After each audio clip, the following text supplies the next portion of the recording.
To keep yourself updated, subscribe to IndigoLearn and click the bell icon and download our app OneFin to start learning on the go. So let's now start Ind AS 21 that deals with the effect of changes in foreign exchange rates. So here we are talking about what will be the effect of changes in foreign exchange rates. The corresponding standard under the Indian GAAP is AS 11, and lot of concepts what you have learned in AS 11 are still applicable in Ind AS 21 as well, but there is one fundamental difference where Ind AS 21 introduces the concept of a functional currency.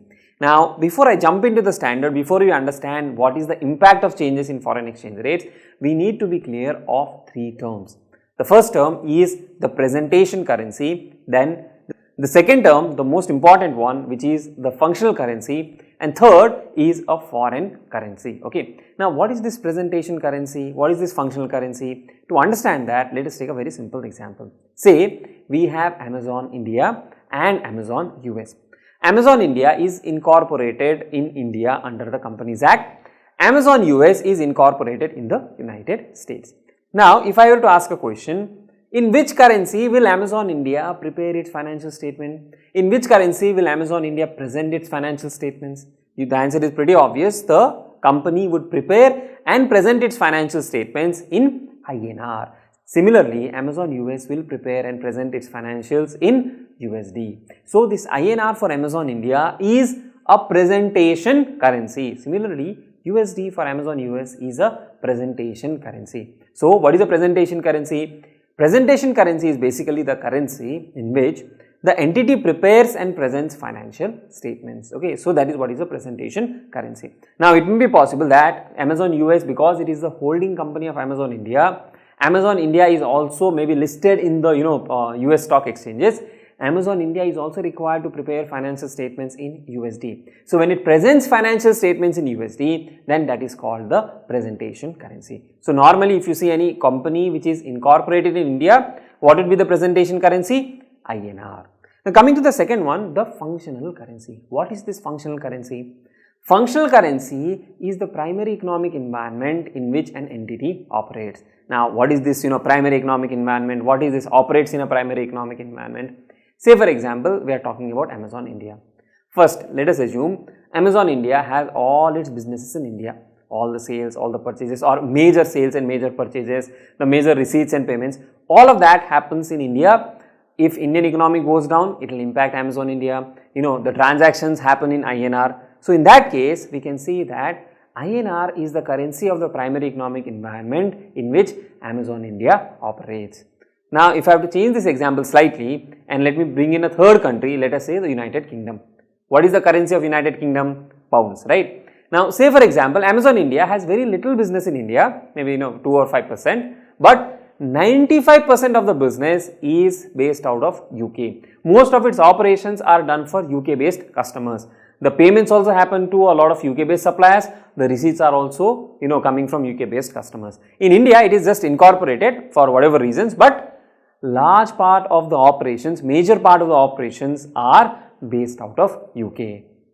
Now, if UK economy impacts Amazon India, if UK is the primary economic environment in which Amazon India operates, then the functional currency of Amazon India is not INR, but it is GBP or pound. So, one thing that you need to understand is reporting currency will be determined by the country of incorporation. And generally, there is an assumption that the reporting currency itself is the functional currency. But it may be possible that the reporting currency is different from the functional currency, or the presentation currency in which the financial statements are presented, that is different from the functional currency. So, if UK is where Amazon India largely operates, then GBP becomes the functional currency, INR becomes the presentation currency. Then what is this foreign currency? Ind AS 21 says that the foreign currency is a currency other than the functional currency. So, say for example, we have US dollars, and Amazon India, whose functional currency is GBP, is transacting with its parent company or with some other customer in dollar terms. So, if this transaction is in dollar terms, then this dollar becomes the foreign currency. because GBP is the functional currency, because dollar is a currency other than the functional currency. So USD or the dollar becomes the foreign currency. So presentation currency, currency in which financial statements are prepared, functional currency, currency of the primary economic environment, and foreign currency, currency other than the functional currency. Why this additional introduction of functional currency? There are some impact at the time of translation and all of that. We will understand that when we reach that particular stage. For now, understand these three terms: presentation currency, functional currency, and foreign currency. In fact, I have worked in company, I have audited companies where the reporting currency is INR and the functional currency is USD, because purchases were designated in USD, purchases were based on United States dollar, and the sales were also based on USD, and most of the sales and purchase transactions were based out of USD or based on USD, and hence the functional currency was the US dollar, right? Now, as I told you, there is an impact of having this functional currency, in some translations and all of that. We will understand that when we reach that particular stage. So, let us have a look at this definition, pretty simple ones. Presentation currency is the currency in which financial statements are presented. Then, functional currency is the currency of the primary economic environment in which the entity operates, and foreign currency is a currency other than the functional currency of the entity. Now that we have understood those three terms, let us now understand what this standard deals with.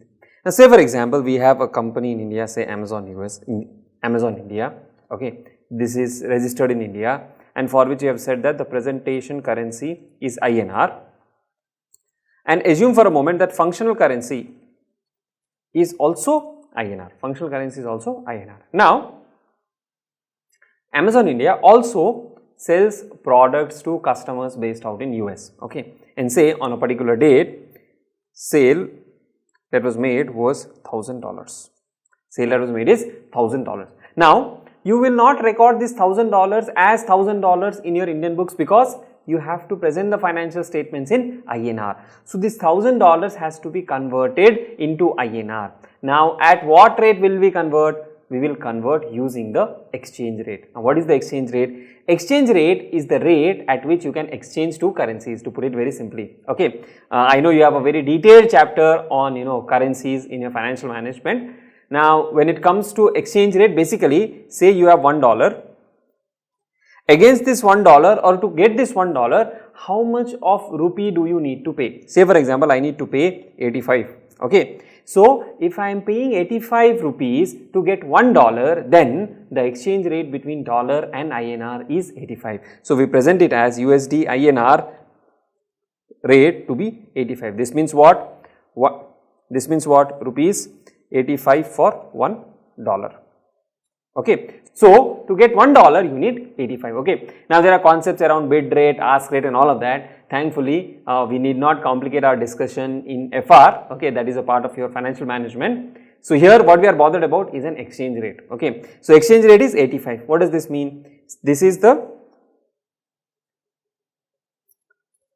dollar sale value. In INR, this will be 1000 multiplied by 85, which is 85,000. Okay.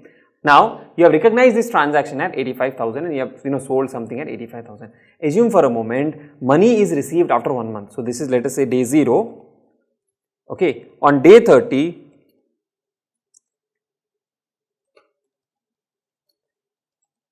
amount received from the customer. How much amount is received? We have received $1,000. Now, this is the day 0 rate, or I will put it here itself. Day 0 rate is 85, and assume for a moment on day 30 the rate becomes 84. So, you were supposed to receive $1,000, you have received $1,000, but when you receive this $1,000 and you convert at 84, ignore transaction charges and all of that, the amount that you will get is 1000 multiplied by 84, that is 84,000. Now, the standard talks about what should we do with the difference. What should we do with the difference? Now, for different kind of transactions, there are different treatments which you will be understanding. Here it is very simple. There is an exchange loss because you have to receive 85, you have received only 84. So, this is a loss. This loss will be taken to P&L. Okay. Now, the same concept we would have learned in AS 11 as well. So, this is one thing when we have a foreign currency transaction. So, the entity is entering into a foreign currency transaction, and when the transaction is actually settled at a later date, the amount that you realize would be different, and we will understand what should be the accounting treatment. And in some cases where the transaction is not yet settled, at the balance sheet date we will have to understand what do we do with the gain or losses which arises on restatement. Okay, that is the first part. So this is the first part, which is a transaction. So we will talk about foreign currency transaction, and then there is a concept called translation. Now what is this translation? Say for example we have Amazon US.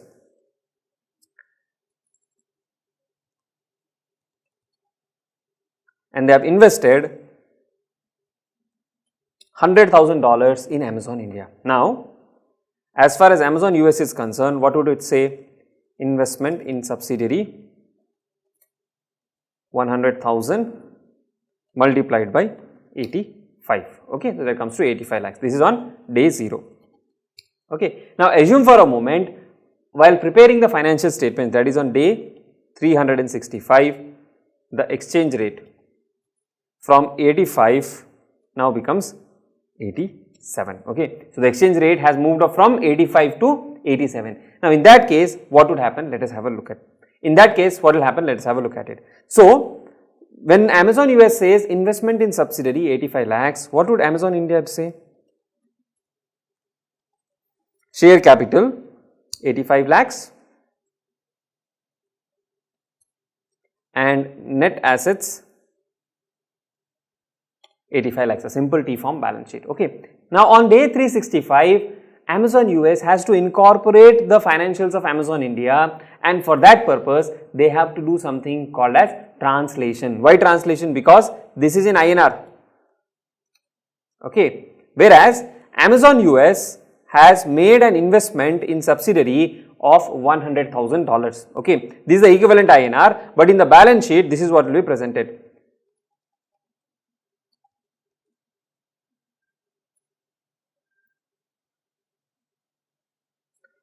$100,000 is what will be presented in the balance sheet, which is represented by net assets of 85 lakhs. Now, on this date, if you have to convert to USD, that is, on day 365,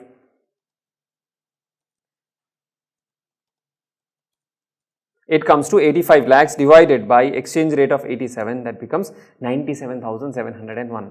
So, Amazon US invested these $1,000. No operations were carried out, no profit, no loss. We are just converting those net assets, and those net assets from $1,000 have come down to 97,701. Now, what should the entity do with such kind of exchange losses or exchange differences which arises at the time of translation? That is another thing which we will be understanding. So, we will be talking about how do we deal with foreign currency transactions. These are pretty simpler. Then we will talk about how do we handle foreign currency translation. Now, translation is not always with a holding company and a subsidiary company. It may be very well possible that one company in India has a branch outside India, okay, and we have to incorporate the branch trial balance into the company's accounts, and in that case we have to translate the trial balance. So when we translate the trial balance, what happens to the exchange difference? That is what we need to understand, okay. And these exchange rates keep on fluctuating on a day-to-day basis, and if you look at over a long period of time, when I was doing my articleship, we used to close financial statements for dollar denominated items at around, I think, 45, 46. When I was working in a company, I used to close at 60 to 63. When I started teaching, it was 70, 75. Now, it touched 80. Very soon it will touch maybe 85, 90, 100, it keeps on depreciating, right? Because of the interest rate differential. So, this chapter you have to link with the foreign currency chapter that you will understand as a part of your financial management. Okay, so it's very important to link the subjects and understand. So here we'll be talking about how do we deal or how do we handle exchange difference on foreign currency transaction. Here we'll be talking about realized, unrealized, restatement and all of those things. Then how do we handle translation when you are translating a foreign currency trial balance and converting that into the presentation currency. How do we do that? So that is the broad aspect of the standard, and exchange rate is the rate at which you will exchange one currency with another currency. Then you have some concepts like closing exchange rate, which is the spot exchange rate, at the end of the reporting period. Then we have something called as monetary items. We have already discussed about monetary items and non-monetary items, right? All those concepts we will put into practice in this particular standard.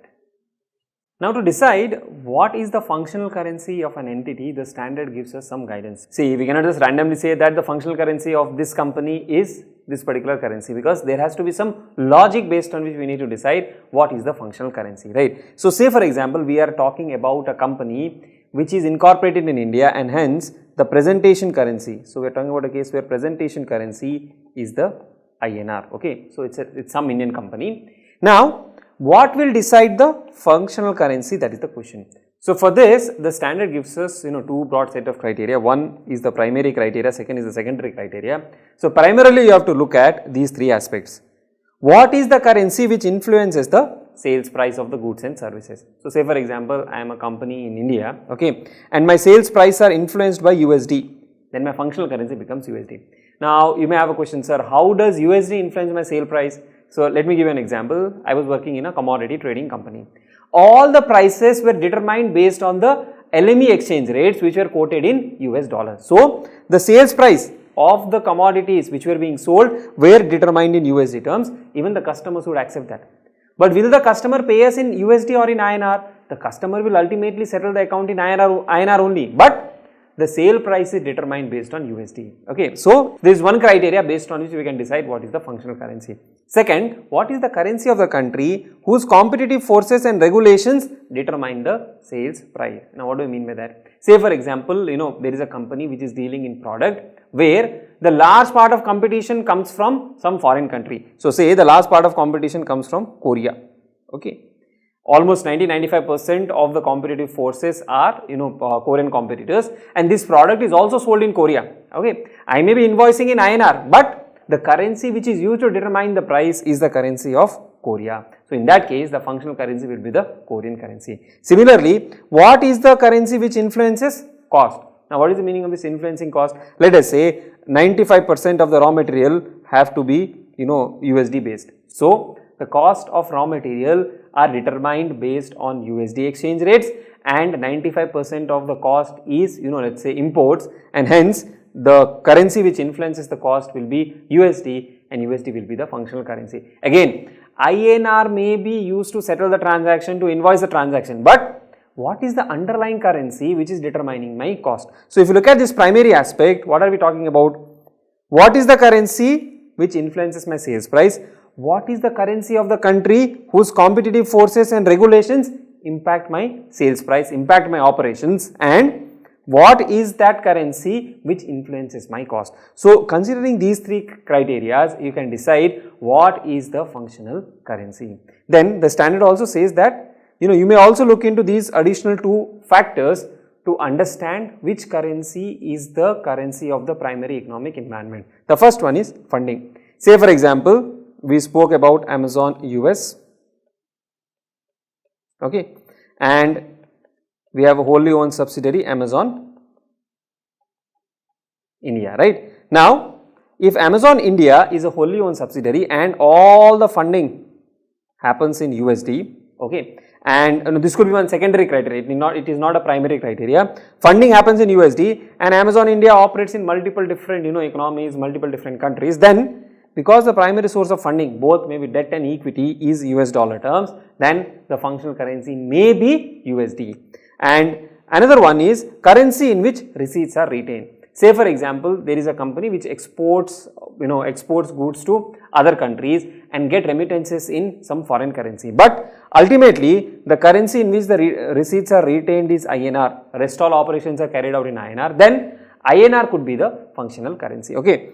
Now it is not a straightforward rule based on which you can decide, yes, this is the functional currency and this is not a functional currency. It has to be based on judgment. Sometimes there may be conflicting things, like let us say sale price are all USD driven, cost are all INR driven. Then what should be the functional currency? In that case, you may consider, okay, currency in which receipts are retained is INR, then okay, I can say INR is the functional currency. Or if the currencies are also, if the receipts are also retained in USD, we have opened a dollar account and all the receipts are parked in USD account, then I can say the functional currency is USD. Okay. Now you have to consider different factors, all of these factors put together, and then you have to take a judgment as to what is the functional currency. And what is the functional currency? The currency of the primary economic environment in which the entity operates. It can be incorporated in any country, but which country's currency impacts the operations the most, that is what will be the functional currency. So in a way to remember, you can see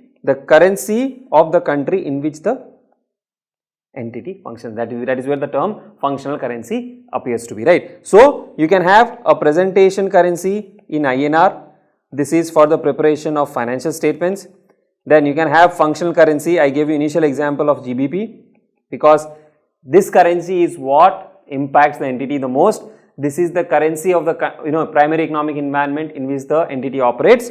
And then you have a foreign currency may be something like a USD.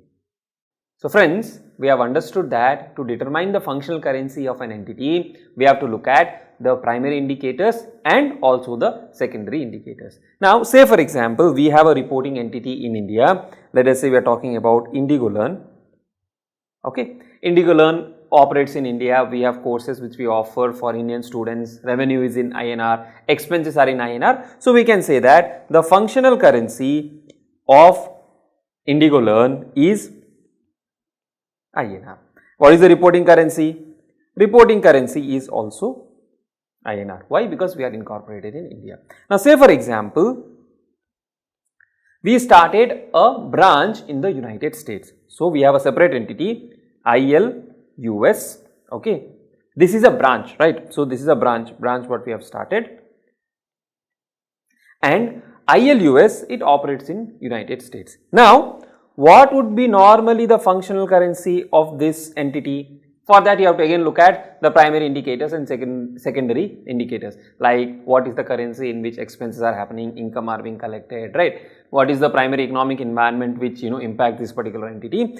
Based on that we will decide, or we will conclude whether the functional currency is USD or something else. Say for example, we have determined that the functional currency of this is USD. Okay, this is a very simple and straightforward thing. Now can there be a case that the functional currency of this foreign entity, that is our branch, is the same as functional currency of the Indian entity, that is INR? The question is, when can I say that this functional currency of the US branch is INR? Now for that the standard gives us some additional things to be checked. Now what are the additional things to be checked? The first thing that you need to check is whether this US entity is just an extension of the reporting entity which is IL. Meaning to say, though we have created an entity called IL US, but now what this means is, though we have created an entity called IL US, whether that entity is just an extension of the parent entity or the reporting entity, or it is an independent entity. Now there could be two scenarios. Say for example, this particular entity IL US, it sells only the courses which are offered by IL. So basically it is selling the courses which are offered by IL to the US students. Okay, and whatever amount is collected, that is remitted back to the Indian entity, that is IL. Okay, and all the expenses are again met by IL itself. So the US entity is just acting as an extension of the reporting entity. Everything that this US entity does is dependent on this Indian entity. Okay, maybe some 5 to 10% is being handled independently, but the US entity largely depends on the Indian entity to carry out its operations. So it is just acting as an extension of the Indian entity. In that case, the functional currency of this will also be INR. If it is acting independently, say for example, the US entity sells CPA courses, revenue is collected in dollars, faculties are hired there, it acts as an independent branch, then in that case, the functional currency will be USD. So you have to check whether it is an extension of the reporting entity or it is an autonomous independent entity. So if it is an extension, then functional currency will be equal to INR, which is functional currency of reporting entity. Okay. Now if it is acting independently, if it is carrying out its operations independently, if it is handling students independently, it is not dependent on the reporting entity, then in that case you have to apply the primary and secondary indicators to decide what is the functional currency. So under the first thing, I will just summarize here. If it is extension, then functional currency is the functional currency of reporting entity. Okay. If it is autonomous or if it is independent, then you have to check separately. Then the US dollar can be the functional currency. Okay. Now this concept is similar to what you would have learned, that is integral foreign operation and non-integral foreign operation. If it is an extension, it is an integral foreign operation. If it is autonomous or independent, it is non-integral foreign operation. Okay. Now again, there are no hard and fast rules. You have to look at the facts and circumstances. There will be some degree of judgment that you need to apply to decide whether it is an integral one or a non-integral one. So please note, Ind AS 21 does not use this term called integral operation and non-integral operation. What we need to see is, you have to look at this condition and accordingly decide what is the functional currency. Then second thing that we need to check is, what is the volume or degree of transactions with reporting entity. What do I mean by this? We have to check what is the volume or what is the degree of transaction between this US entity and the Indian entity. Now, if you decide that this US entity has huge volume of transactions, a lot of transactions, significant portion of the transactions are done with the Indian entity or the parent entity, then in that case, the functional currency of the foreign entity will be the functional currency of the reporting entity. That is, a lot of purchases are happening from, let us say, the Indian entity. Then in that case, you may think that it is an integral part of the Indian entity and hence the functional currency could be INR. Okay. Then, so second thing is volume of transactions. If 90-95% of the transactions are done with the parent entity, then in that case, you can say that the functional currency of the foreign entity will be the functional currency of the reporting entity. Then the third thing you have to check is whether the cash flow of foreign entity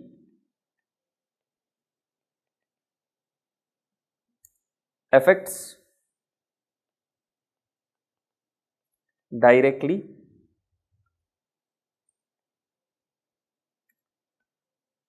cash flow of reporting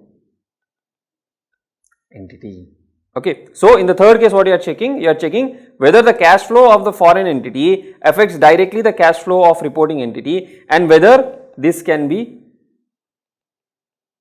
remitted. So, if the foreign entity, whatever is the cash flow from operations of foreign entity that impacts the cash flow of the parent entity, then in that case, we can consider that the functional currency of the foreign entity is the same as the functional currency of the reporting entity. Okay. Then, so this is the third one. Third thing you have to check is cash flow affects the reporting entity. Okay. And lastly,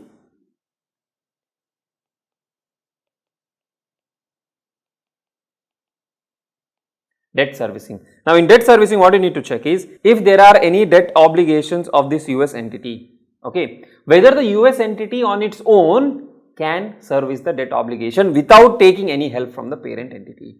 If they can service their debt on their own without taking help from the Indian entity, then in that case, we can say that it is autonomous, okay, and functional currency will have to be decided independently. But if to service the debt, it is fully reliant on this Indian entity, then in that case, we can say that it is just an extension of the Indian entity and hence the functional currency of that foreign entity will be the functional currency of the reporting entities. So, lastly, we are talking about debt servicing.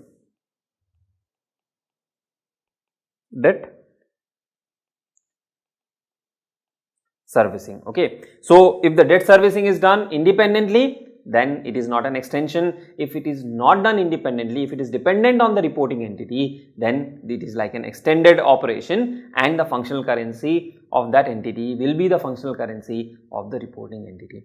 Now friends, here what are we trying to establish? We are trying to establish whether the foreign entity is independent one, it is a non-integral one, or it is integrated to the reporting entity. If it is integrated to reporting entity, then the functional currency would also be the same as reporting entity. So, as I gave you an example, if it is integrated, then INR will be the functional currency. Functional currency of what? Functional currency of this US entity. So, here what we can do is, if this ILUS acts as a integral part, then functional currency will be INR. If it is non-integral, then you have to decide independently, and most likely it will be USD, right? Now that we have understood what is a functional currency and how do we determine the functional currency, let us have a look at few questions and see whether we are in a position to determine the functional currency or not, right? So, let's have a look at a question. Future Limited sells a revitalizing energy drink that is sold throughout the world. Now, one more thing, friends, don't get carried away by the name. Don't think that Future Limited means an Indian company unless the question tells that it's an Indian company or a US company. Don't get carried away by the name. Look at the question carefully and then decide the functional currency. Sometimes it may so happen that you are asked to determine the functional currency of a country which is incorporated outside India. Okay, it's not that you will only get Indian companies as the names, right? So, Future Limited, it sells a revitalizing energy drink, okay, some energy drink that is sold throughout the world. Sales of the energy drink comprise over 90% of the revenue of Future Limited. So, what is the major composition of sales? The energy drink. For convenience and consistency in pricing, sales of energy drink are denominated in USD. So, whatever are the sales that are happening, that happen in USD. The price that is printed on the product is also in USD.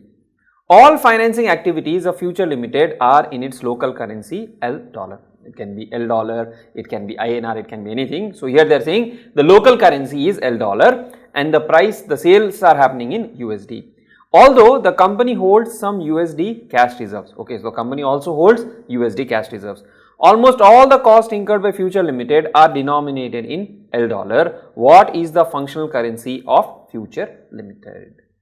Now, here two things are given. One, USD is the currency in which sales are happening and L dollar is the one in which expenses are being incurred. Now, which one should we consider? Should we say USD is the functional currency or should we say L dollar is the functional currency? Before we jump into that conclusion, you read carefully here what is given. It is only for convenience and consistency in pricing, sales are denominated in USD and sales happen throughout the world. It is not that only it's happening in United States, it is happening throughout the world, but the pricing in dollar is only for convenience, okay, and expenses are in L dollar and they hold some USD cash reserves. It's not a significant portion. So, though there are some indicators that the company is dealing in USD, but because the sales are denominated only for consistency and convenience purpose. Now, because here sales price are denominated in USD only for convenience and consistency. Now, if you look at the primary indicators, what we learned about, we talked about, the currency which determines the sales price or the competitive forces or regulations of the country which, have an impact of the sales price and the currency in which expenses are incurred. Now, here the sales price are denominated in USD only for convenience purpose. It is not that USD is impacting or it has a huge role in determining the sales price. Maybe they are calculating the sales price in local dollars and then converting into USD to print it on the package. And it does not, and the question says the drinks are sold throughout the world, not only in the United States, and the expenses are happening in, the local currency. So, the functional currency of the entity will be the local currency and not the US dollars, right? So, sometimes when you have these kind of situations, you have to also use your judgment, okay? Just don't think that because all the sales will be in USD and hence USD will be the functional currency. No, nothing like that. Is USD determining the sales price? No, the sales price is converted to USD for convenience purpose, right? Hence, the local currency or the L dollar will be the functional currency. Let's look at another question. Small India Private Limited, a subsidiary of Big Inc. Okay, so Small India, looks like an Indian company. Big Inc. looks like a US company. Takes orders from Indian customers for Big Inc.'s merchandise and then bills and collects for the sale of the merchandise in rupees. Okay, so the company takes orders from what? The company takes order from Indian customers. Okay, for whose merchandise? For Big Inc.'s merchandise. So now here it looks like an extension. Let's read on. Small also has a local warehouse in India to facilitate timely delivery and ensure that it remits to its parent cash flow that it generates as the operations of small are primarily financed by big ink. Big ink is based out of US and has a functional currency as USD. What is small's functional currency? Now, small is operating in India. Okay, small is operating in India. It has warehouses in India, but where is it buying the material from, or where is it sourcing the material from? It is sourcing the merchandise from big ink. That is one thing. Then whatever is the cash flow that is collected, it is being remitted to big ink. Big ink is financing the operations of small ink. So whenever we are looking at a foreign operations, we spoke about those additional factors to be checked, right? Now, if you look at those additional factors, that is the volume of transactions. What is the volume of transactions with big ink? Almost all, the entire purchases are happening from big ink. Then the financing is done by big ink.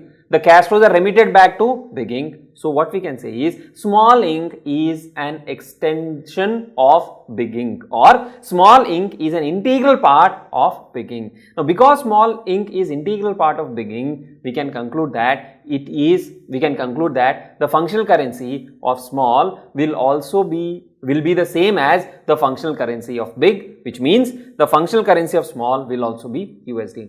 Now, you might have a doubt, sir, are we not selling those material in India? Yes, we are selling those material in India. Then shouldn't the functional currency be INR? Now, whenever we are looking at a foreign operation or a foreign entity, we have to check additional factors. And if those additional factors indicate that the foreign operation or foreign entity is more like an extension of the reporting entity, here which is the big ink, then the functional currency of the foreign entity or the foreign operation will be the same as the functional currency of the reporting entities. So here, if you look at the functional currency of big ink, it is USD. Big ink is financing, it says clearly. See, operations of small are financed by big ink. Then small ink also purchases all the merchandise from big ink, and it takes orders only for big ink's merchandise, and it remits all the currency back to big ink. The only thing is transactions happen in INR.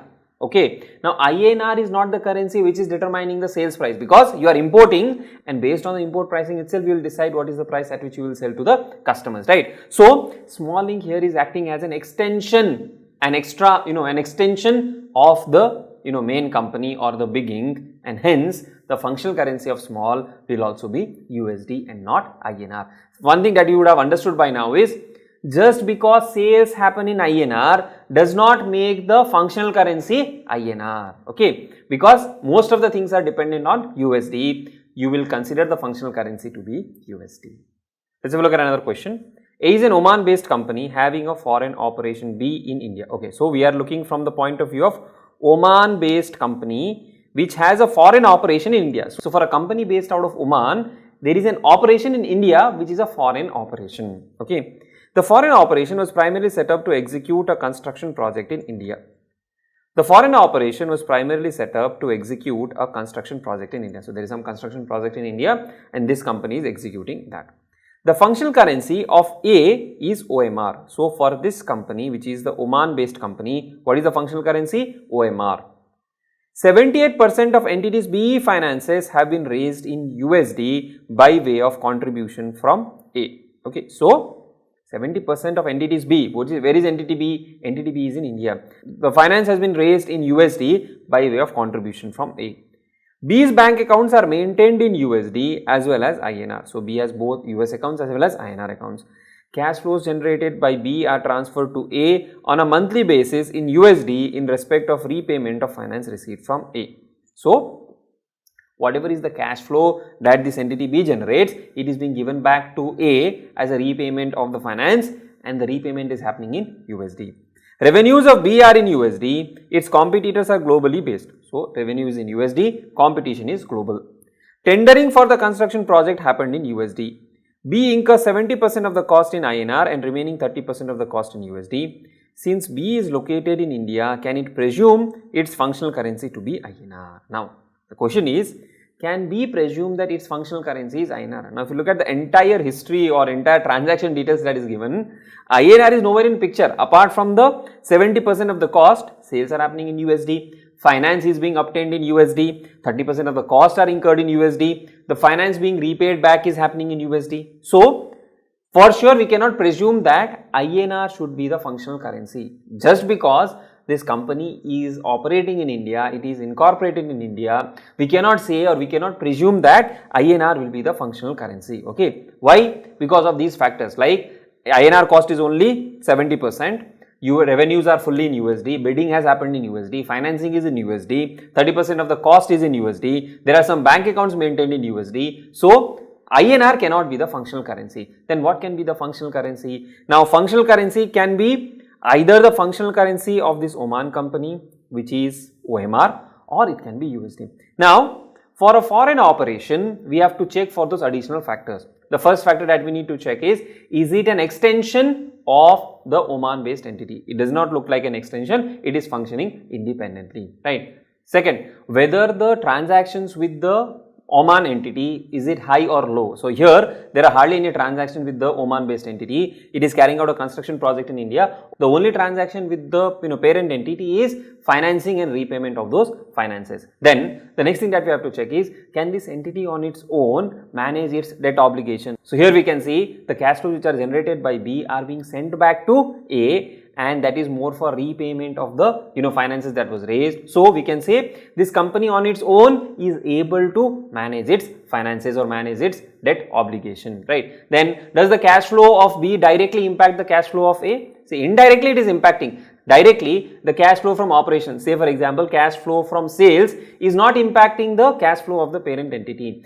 The cash flow is being impacted only to the extent of repayment of debt. So the additional conditions clearly indicate that the functional currency of entity B cannot be OMR. It cannot be the functional currency of the parent entity. That is the first thing. Then what will be the functional currency? If you look at the facts and circumstances, sales are 100% in USD. Financing is in USD, 78% of the financing is in USD. Then 30% of the cost is in USD, and there are accounts maintained in USD. The tendering was done in USD. So considering all of these circumstances, which are the primary and secondary indicators, we can conclude that the functional currency of this entity is USD. So it is not INR, it is not also OMR, right? So to check whether it is OMR or not, we have to look at those 4 additional conditions. To check whether it is INR or not, we have to look at primary and secondary conditions. So looking at the primary and secondary condition, we can say that this entity's functional currency is not INR, it is not OMR, it is USD. Moving on, S Limited is a company based out of India which got listed on Bombay Stock Exchange in the financial year ended 31st March of year 1. Since then, the company's operations have increased considerably. The company was engaged in the business of trading of motorcycles. The company only deals in imported motorcycles. These motorcycles are imported from US. Okay, so Indian company listed in India, imports motorcycles and sells those motorcycles. After importing the motorcycles, these are sold across India through its various distribution channels. The company had only private customers earlier, but the company also started corporate tie-up and increased its customer base to corporates also. The purchase of the motorcycles are in USD because the vendors from whom the motorcycles are purchased are in US. All other operating expenses of the company are incurred in India only because of its location, and they generally happen to be in INR. Currently, its customers are both corporate and private in the ratio of 70 and 30. The USD denominated prices of motorcycles in India are different from those in other countries. So, the price that is denominated in India is different from the price in other countries. Meaning to say, if you are buying the motorcycle in India, even if you quote them in USD, that price is different as compared to the prices which are quoted in other countries. The company is also expecting that in the coming years, its customer base will increase significantly in India and the current proportion may also change. Currently, invoices are raised to the corporate customers in USD for the purpose of hedging. However, private customers don't accept the same and hence invoices are in INR. What would be the functional currency of this company? Now, to determine the functional currency, we again have to look at the primary indicators and the secondary indicators if required. Here we are not looking at any foreign operation, so additional conditions are not required to be checked. Okay. Now, coming to the primary and the secondary indicators, what do they talk about? They talk about what is the currency that impacts the sales, or which country's competitive environment, which country's regulations impact the sales. Now, if you read the question, you will feel that it is USD which is impacting the selling price. But here if you see, the USD denominated prices of the motorcycle in India are different from those in other countries. Now what does this indicate? The Indian economic environment, the competition in India is determining the sales price. So this is one indicator that the primary economic environment will be India. That is first thing. Then second, if you see, not all the sales are happening in USD. So here if you see, corporate is 70 and 30 is retail. So 30% of the sales are again transacted in INR. For others it is being transacted in USD, and for others it is being invoiced in USD, and that invoicing in USD is more for hedging purpose, because you are importing in USD and you are billing in USD to ensure that there is some kind of natural hedging which is available. If you see, the operating expenses are incurred in INR, the USD prices in India are different from the USD stated prices across the globe. So it is the Indian economic environment which is impacting the operations of this company. The customers are also based out of India. The only thing that is dependent on USD as a currency is the import of the products, and because we are importing, we will have to pay in USD. But a larger part of the operations, the sales are being impacted by the Indian economic environment, and hence we can conclude that the functional currency is INR, right? So here in this case again, what you have to check is the primary indicators, the secondary indicators. You don't need to check for the additional conditions for foreign operations. Based on the primary and secondary indicators, we can conclude that here the functional currency is INR. So one more thing that you would have understood by now is that just because a company is importing from a foreign country and paying for those imports in USD does not make USD the functional currency, okay? Because see, there will be a lot of import transactions for a lot of companies. That does not make USD the functional currency. You have to check whether USD is impacting my sales, whether the United States economic environment, the competitive landscape is determining my sales and my operations, right?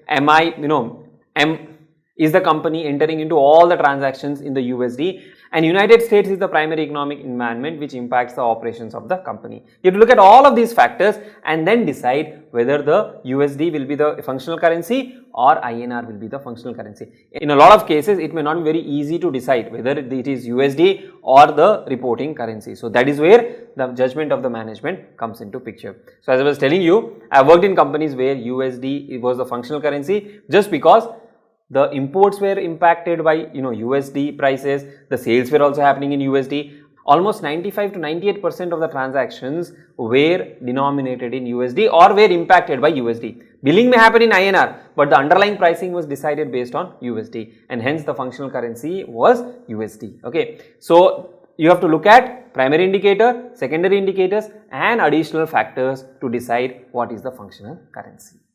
So now we have seen some theory questions. Let us quickly have a look at how should we present those questions in the examination, and especially if it is a case based question, you have to explain what the standard says, what is the fact of the case, and how do you link the fact with the provisions in the standard, and what is the conclusion. So whenever you are talking about determining the functional currency, the first thing you have to look at is the primary and the secondary indicators, right? So you have to look at primary and the secondary indicators. Should we need to look at the additional conditions? We should not look at them. We are not required to look at them because this is not the question on determining the functional currency of a foreign operation, right? So that is the first thing. So what are primary indicators?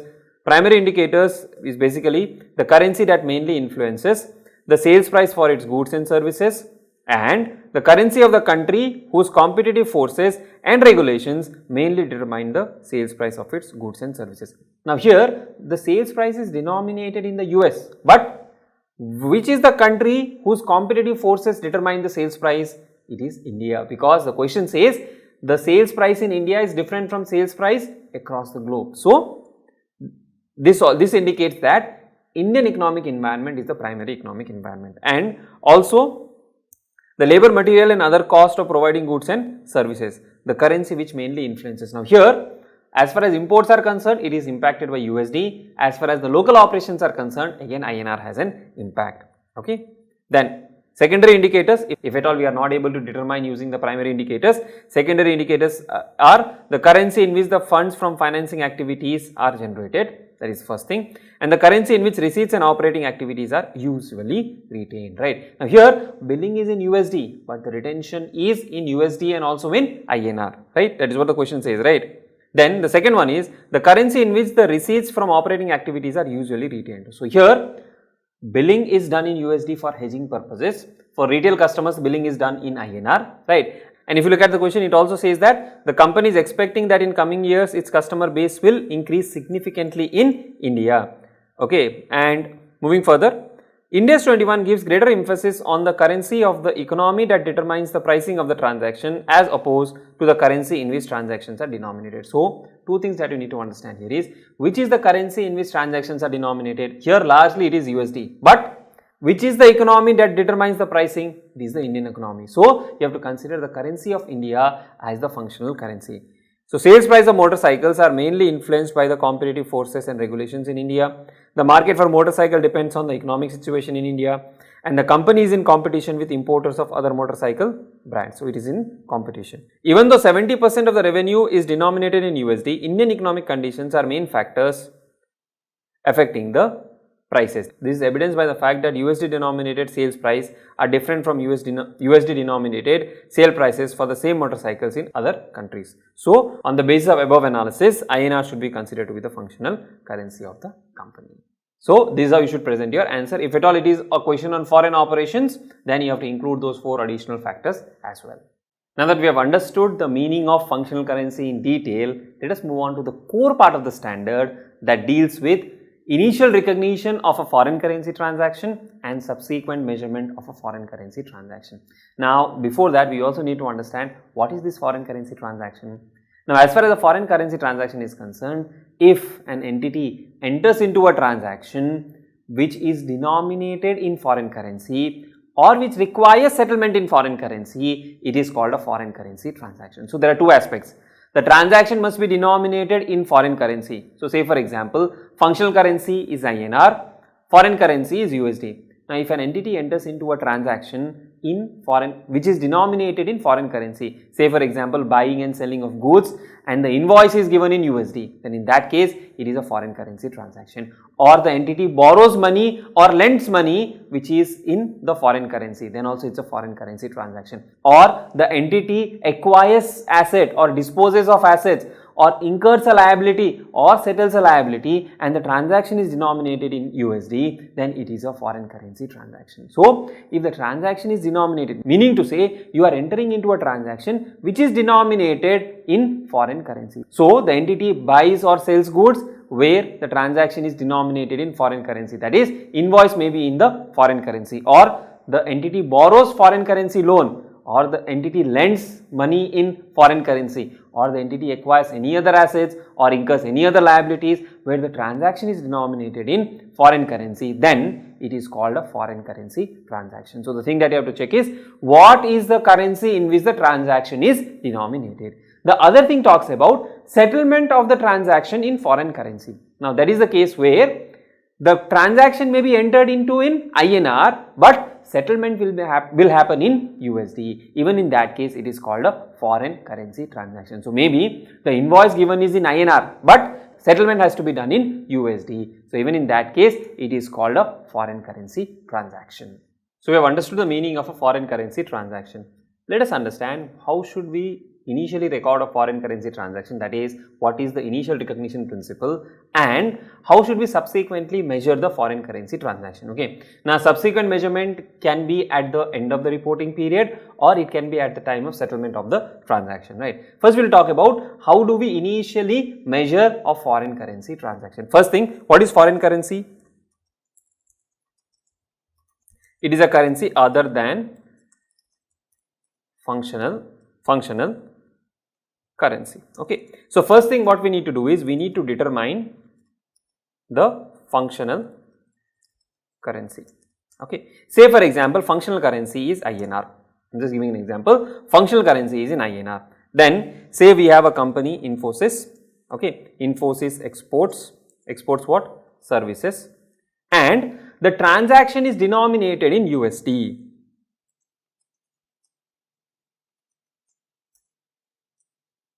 And the transaction is USD denominated. Okay. So, say for example, Infosys exported services worth $10,000. Okay. $10,000 is the value of export. Now, here Functional currency is INR. So USD becomes what? USD becomes foreign currency.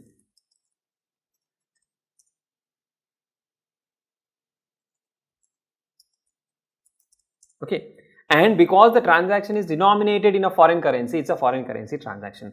Now, as far as initial recognition is concerned, you have already understood that as a part of AS11 as well.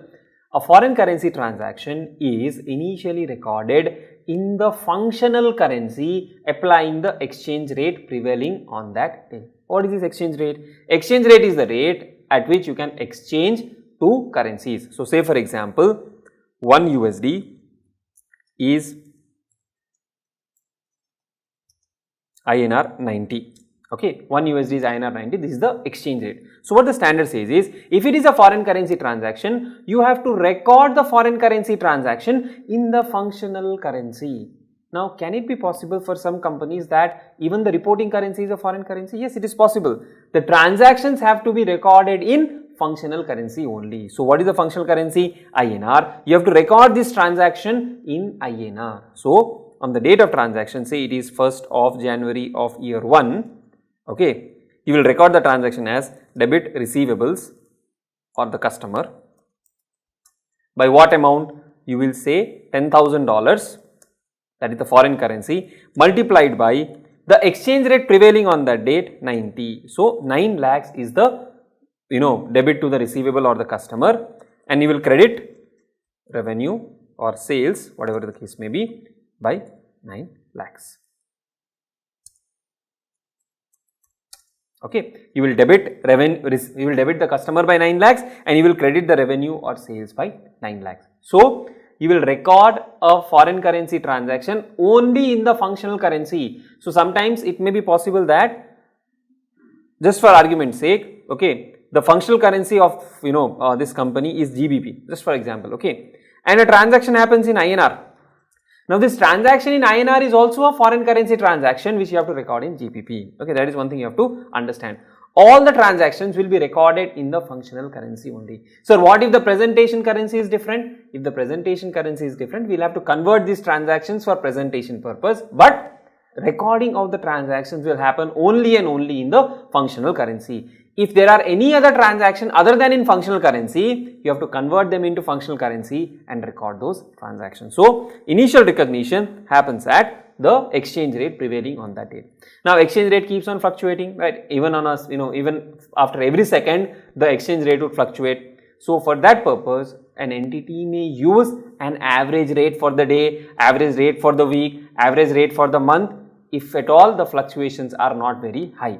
But if there are very high fluctuations, then average rate may not be appropriate. Okay. Now, in most of the cases, what companies do is they use something called as a reference rate. Okay. Earlier, the reference rate was published by RBI. Now, reference rate is published by an association. You can look at the reference rate for the day, and at that rate, you can record the transaction. Or you can take the real-time quote and then record the transaction. That makes it very complex, especially when you have thousands and thousands of transactions. Some companies may choose to use the closing rate, some companies may choose to use the average rate. It depends on the policy of the company. Okay. Now, after you have recorded this transaction, this is what is called initial recognition, and I am repeating once again, initial recognition is always at functional currency. Why am I repeating this? Because it may be possible that reporting is in INR, for example, functional is USD and transaction is in GBP. Okay. Now, is this transaction a foreign currency transaction? Yes. In which currency will you record this foreign currency transaction? Don't say that we will record this foreign currency transaction in INR. You will not do that. You will record this foreign currency transaction in USD. Even if you get some transaction in INR, even that has to be recorded in USD only. So, all the transactions will be recorded in USD. Okay. Now, sir, but balance sheet has to be presented in INR. Later on, you will convert all of this USD transaction and present them in INR. We will understand that subsequently. Okay. That is as far as initial recording is concerned or initial recognition is concerned. Now, subsequently, moving on to the subsequent measurement. Now, say for example, this customer paid on 31st of March of year 1, okay, that is the date on which he paid, and we received $10,000.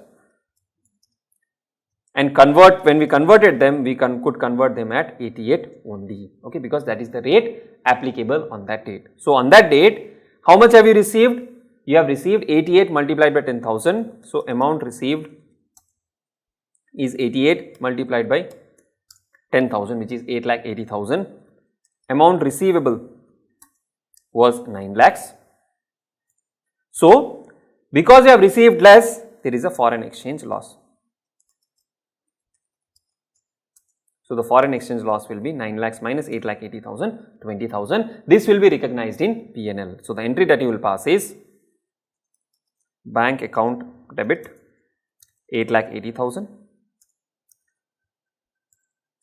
foreign exchange loss 20,000, and to receivable 9 lakhs. Okay, this is when you settle the transaction. This is when the settlement happens, you will recognize the foreign exchange gain or foreign exchange loss. Now, this was the case where the transaction is actually settled. Okay, so in that case, we recognize the gain or loss on the settlement of the transaction. But what if the transaction was not settled and this transaction was outstanding as on the reporting date? How should we measure the transaction? So, for this, what the standard does is, it classifies assets and liabilities into monetary items and non-monetary items. So, what you need to check is whether the item is monetary or non-monetary. Okay. So, depending on whether the asset or liability is a monetary item or non-monetary item, the subsequent measurement is done. In case if it is a monetary item, then subsequent measurement will be done using the closing rate. Now, what is the meaning of closing rate? So, what you need to do is, if the amount is still outstanding, if the transaction is not yet settled, and if it is related to a monetary item, then you will have to remeasure the monetary item using the closing rate at the end of the reporting period. So, for example, in that particular case, the transaction was not actually settled. The transaction was not yet settled on 31st of March of year 1. Okay, exchange rate is 88.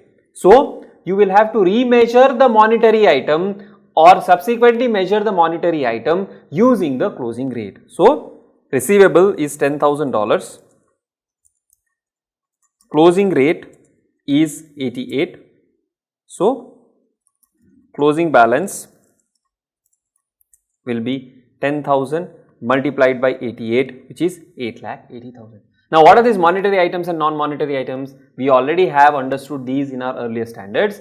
Just to recap it, monetary items are those assets and liabilities whose amount is determined or whose amount is fixed, and you for sure know the amount that you will realize when you dispose the asset or the amount that you have to pay when you settle the liability.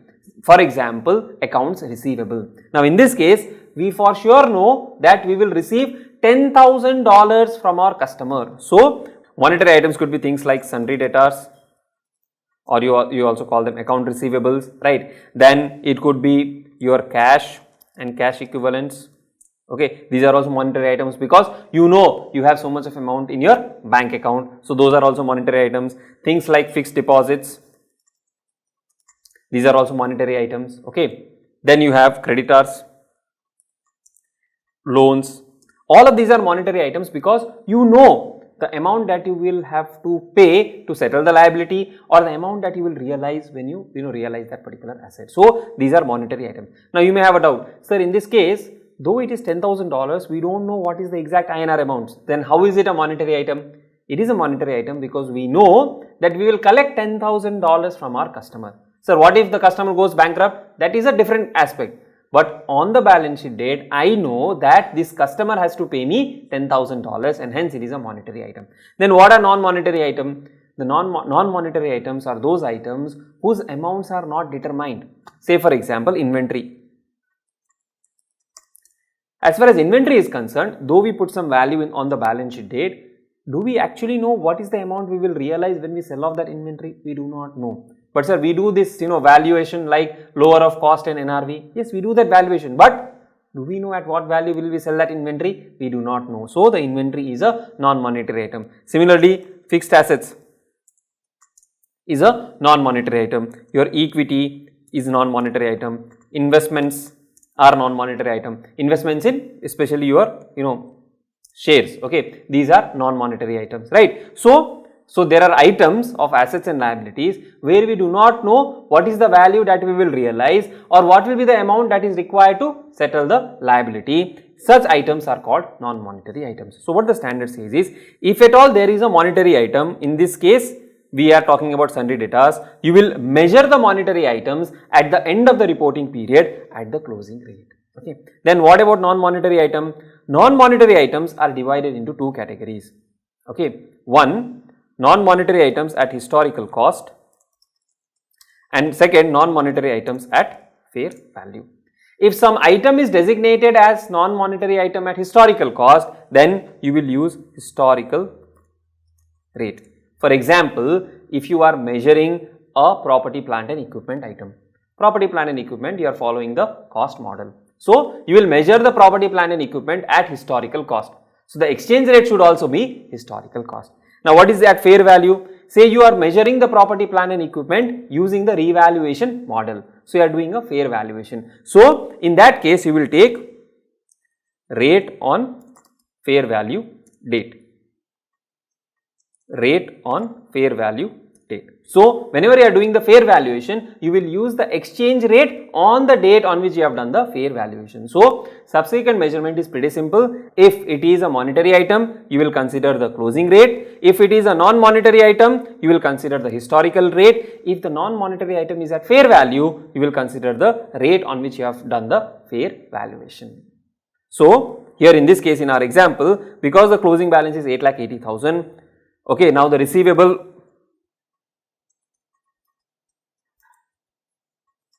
initial recognition was at 9 lakh and subsequent recognition is at 8,80,000. So there is a loss of 20,000. So how do you record the transaction? Foreign exchange loss 20,000 debit and receivables 20,000 credit. So I'll write it here. So after this entry, receivables would be shown at 8,80,000 on the balance sheet. So let's quickly summarize whatever we have learned so far. As far as foreign currency transactions are concerned, these are the transactions which are in foreign currency. And what is the foreign currency? A currency other than the functional currency. Okay. As far as initial recognition is concerned, a foreign currency transaction shall be recorded as per the standard on initial recognition in the functional currency. So please keep this thing in mind. The transactions will be recorded in functional currency. It may be possible that the presentation currency is in INR, but the functional currency is say GBP, then you will record those transactions in GBP. So then how will we present those financial statements in INR? Then we have to do a translation. Okay. You will recognize it in functional currency by applying to the foreign currency amount the spot exchange rate between the functional currency and the foreign currency on the date of the transaction. So you will take the spot exchange rate. Just because you are expecting to realize debtors after 3 months or 6 months, you will not take the future rates. Okay, you will take the spot exchange rate at the date of transaction, and we have seen that an average rate can also be taken. But if the currency is highly volatile, you cannot take the average rate, right? That is as far as initial recognition is concerned. Now coming to subsequent measurement, if the items are monetary items like cash and cash equivalents, debtors, sundry creditors, loans payable, these are measured subsequently considering the closing rate at the reporting date. So on the reporting date, whatever is the closing rate, you will apply the closing rate and measure these monetary items. And as far as non-monetary items are concerned, if they are measured at historical cost, so say for example, there are fixed assets denominated in foreign currency. Now when would that be possible? Say there is a branch which is a foreign branch. Say there is a foreign branch. Okay. Now this foreign branch had purchased certain items of PPE and it was purchased at, let us say, $10,000. Okay. Now property, plant and equipment can be measured using historical cost or it can be measured using revaluation model. So if say it is measured using historical cost, now as far as the measurement model is concerned, you have to look at Ind AS 16. Ind AS 21 does not tell you how to measure. Ind AS 21 only tells you if there is a foreign currency transaction or if there is an item denominated in foreign currency, how should you convert that into the functional currency. Okay, so say historical cost, we are following historical cost, and on this date exchange rate is say 85. Okay, so what is the historical cost? 10,000 multiplied by 85, 8,50,000. So you will measure it as 8,50,000 INR, and you will continue to measure this item as at 8,50,000. Okay, that is when you follow the historical cost. If you follow the revaluation model, and after revaluation, let us say the revalued amount is 11,000. Okay, and exchange rate on date of revaluation is say 83 or 82, say 83, then you will measure it as 11,000 multiplied by 83, which is 9,13,000. So whenever you are following the revaluation approach, the date on which you determine the revaluation or the revalued amount or the fair value, consider the exchange rate of that particular date and arrive at the functional currency amount. Okay, just because you have done the revaluation does not mean you will use the original transaction date rate. So if you are following historical cost, what was the rate applicable to that transaction on the transaction date? So spot exchange rate at the transaction date will be considered to measure those items which are measured using historical cost. If you are following fair value approach for some of the items, you will follow the rate on which the fair value was determined. Now sometimes what happens is we have items like inventory. Okay, items like inventory. Inventory is a monetary item or non-monetary item? It is a non-monetary item. Okay, now non-monetary items means if you are measuring it at historical cost, you have to take the historical rate. If you are measuring it at NRV, you have to take the NRV rate. So say for example, purchased or cost is again $20,000 for example,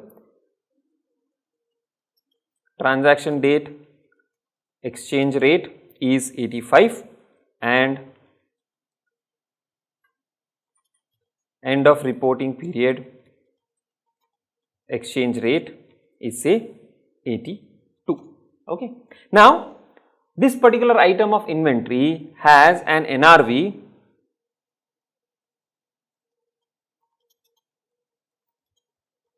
$20,500. Okay, that is the net realizable value. Now in dollar terms, you will value inventory at cost. You will say cost and NRV, whichever is lower. Because the cost is lower, you will value it as cost.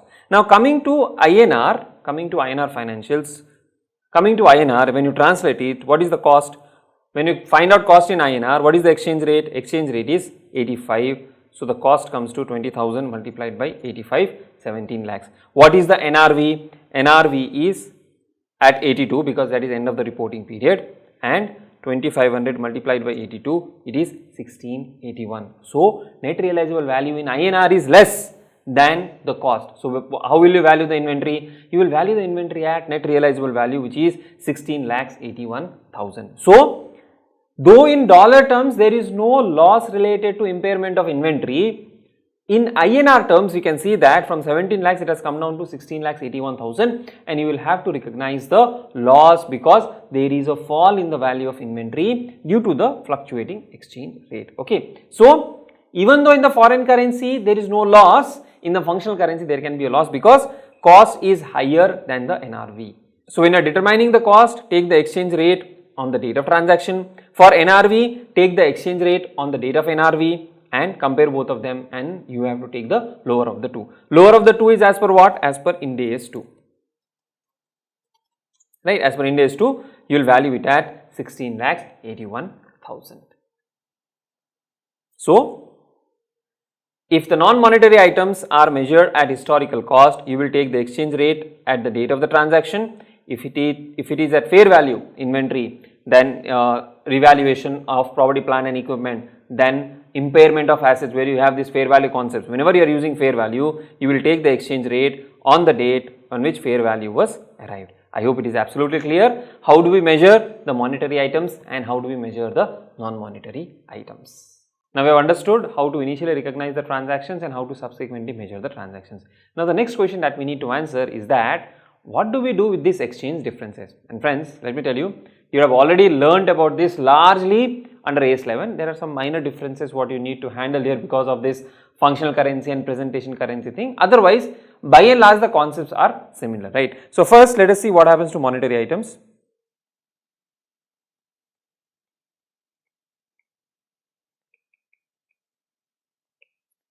Monetary items. So let's take an example. Say we have Infosys. And the functional currency is INR. Infosys does some exports. Let's say there is a US based company and this invoicing is done in USD and let's say that is $1,000 and exchange rate on the date of transaction is say 80. I have taken 80 for simplicity in calculation. Okay. Now this US company say has 3 months to pay the amount back to the Indian company. Now few things that we have already understood. Infosys will record this particular transaction in which currency? Functional currency. So sales will be booked at 80 multiplied by 1000, 80,000. Okay. Now let us say 3 months. So just let's take different dates. Let us say we are on 1st of March of year 1 and after 3 months, that is on 1st of June of year 1, that is when the payment happens, and on this date the exchange rate is say 85. Okay. So Infosys will book revenue at 80,000 and Infosys has something called account receivable which is also at 80,000. Now is this a monetary item or a non-monetary item? This is a monetary item which is equivalent to $1,000. Now what the standard says is, this monetary item of $1,000, because it is not settled, see if it is settled then whatever is the difference that we get, that will be our gain or loss. Okay. Because it is not settled as on 31st of March, you have to remeasure them and say on 31st March exchange rate is at 82. So on 31st of March you have to remeasure this particular account receivable. So what you will do is account receivable is equal to 1000 multiplied by 82, that is 82,000. Initial recognition is at 80,000. This 2000 is your gain. Okay. I am purposely going slow because you need to understand the flow of transaction. After that you will be masters in doing this. So this 2000 of exchange gain, what the standard says is, this 2000 of exchange gain that has arisen because of remeasurement of a monetary item, this has to be taken to, you guessed it right, P&L. So whenever there is a monetary item, if at all there is any gain or any loss on remeasurement, you will take it to P&L. Sir, then what will you do in case of settlement? In case of settlement also, you will take it to P&L. So I told you settlement happened at 85. So how much amount did you get? 85,000 is the amount received, right? 85,000 is the amount received. So when you come here on, let us say 1st of June, amount received is 85,000. Now don't tell that 85,000 minus 80,000, 5,000 is gain. 5,000 is not gain. This 85,000 you have to compare with this 82,000. So gain here is equal to 85,000 minus 82,000, that is 3,000.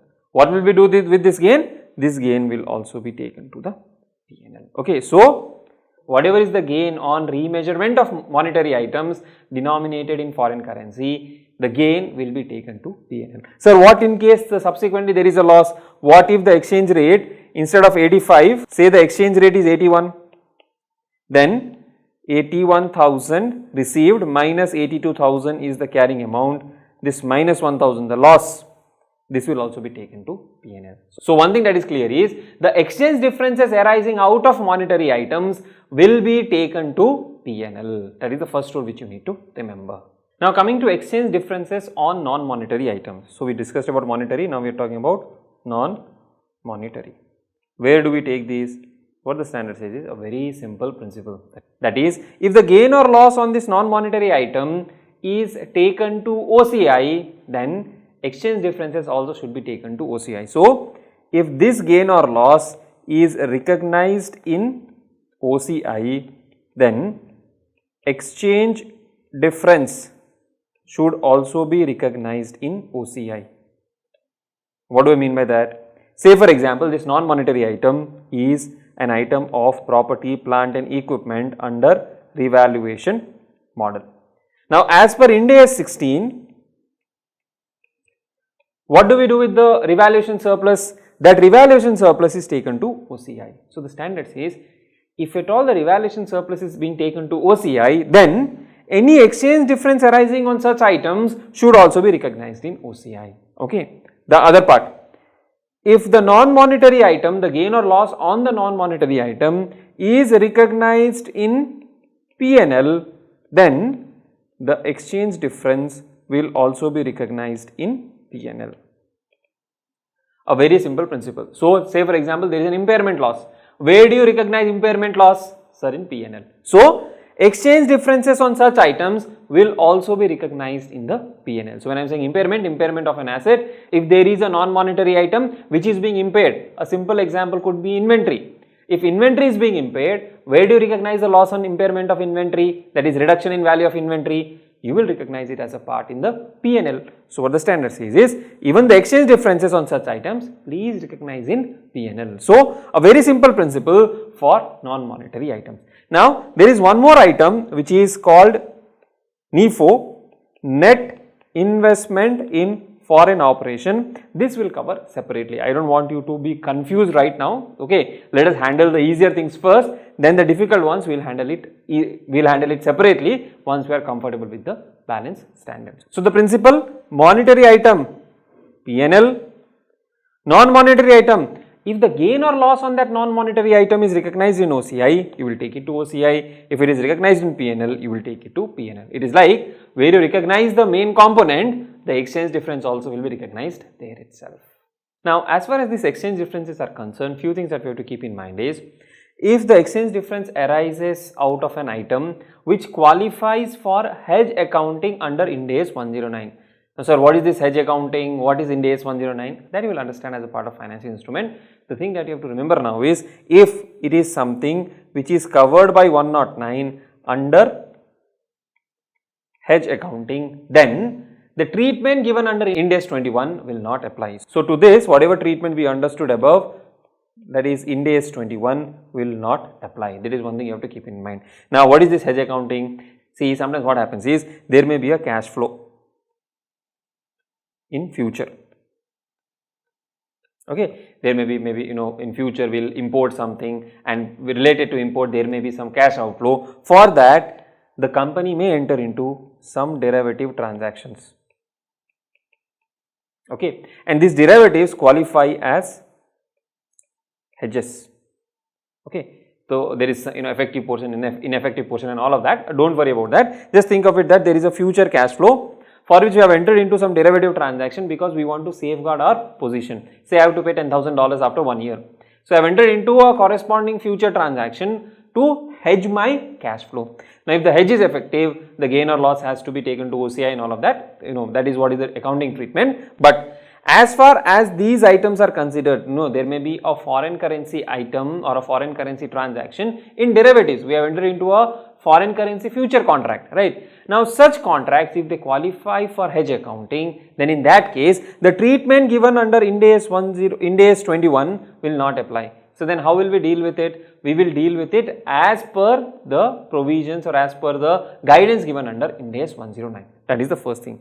Second thing is, I don't know how many of you remember, there is something called as paragraph 46A in Accounting Standard 11, which deals with what? Which deals with FCMITTA. You can pause the video and think of the full form. You have learned this as a part of Accounting Standard 11 and don't forget that, okay. Just because you are learning Ind AS does not mean that you will forget Accounting Standard 11. Now, this FCMITTA, that is nothing but the Foreign Currency Monetary Item Translation Difference Account, right. the exemption which is given by paragraph 46A, if the entity chooses as given under Ind AS 101. So, under Ind AS 101, we will also learn about this. Under Ind AS 101, the entity can choose to apply paragraph 46A given under AS 11. Basically, it can apply its earlier accounting policy. Now, tell me one thing, is this paragraph 46A a mandatory paragraph or it gives an option to the entity? The entity has an option under paragraph 46A to capture some foreign exchange differences into foreign currency monetary item translation difference account. Now, what are these differences we are talking about? We are talking about exchange difference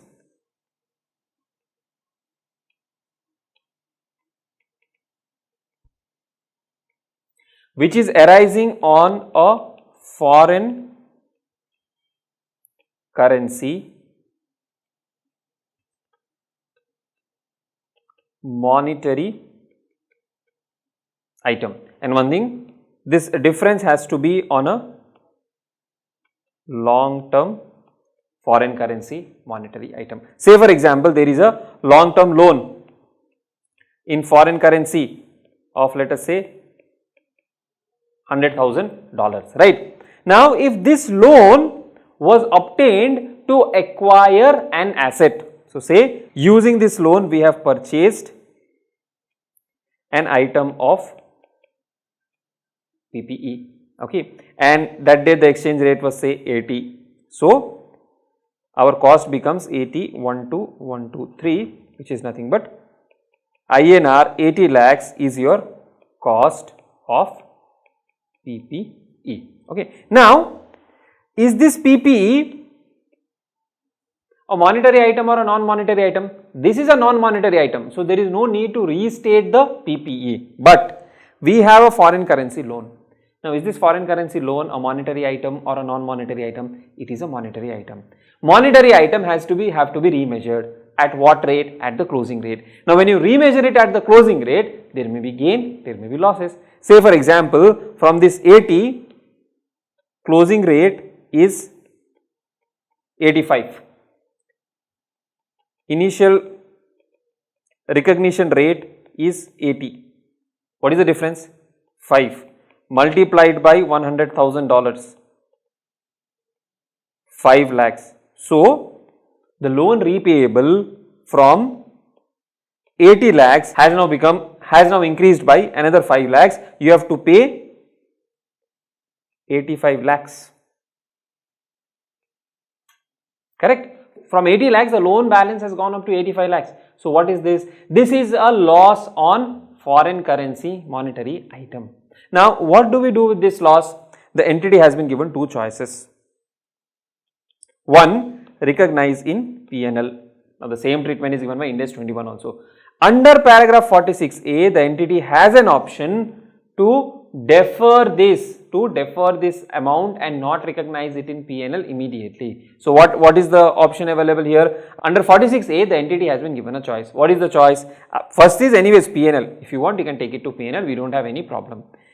Otherwise, what you can do is, if it is related to a depreciable asset, then you can add or deduct it from the carrying amount. Now, what is the meaning of this? See, we have a loss of 5 lakhs. This 5 lakhs of loss, what you can do is, because it is pertaining to a depreciable asset, that is property, plant and equipment, add it or reduce it. Now, here it is a loss. So, if it is a loss, you have to add to carrying amount. If it is a gain, you have to reduce it from the carrying amount. So, why gain? Loss has to be added, loss has to be debited somewhere, right? So, if you have to debit the loss, the value of the asset will go up. Or if it is a gain, the value of the asset will go down. Sir, can we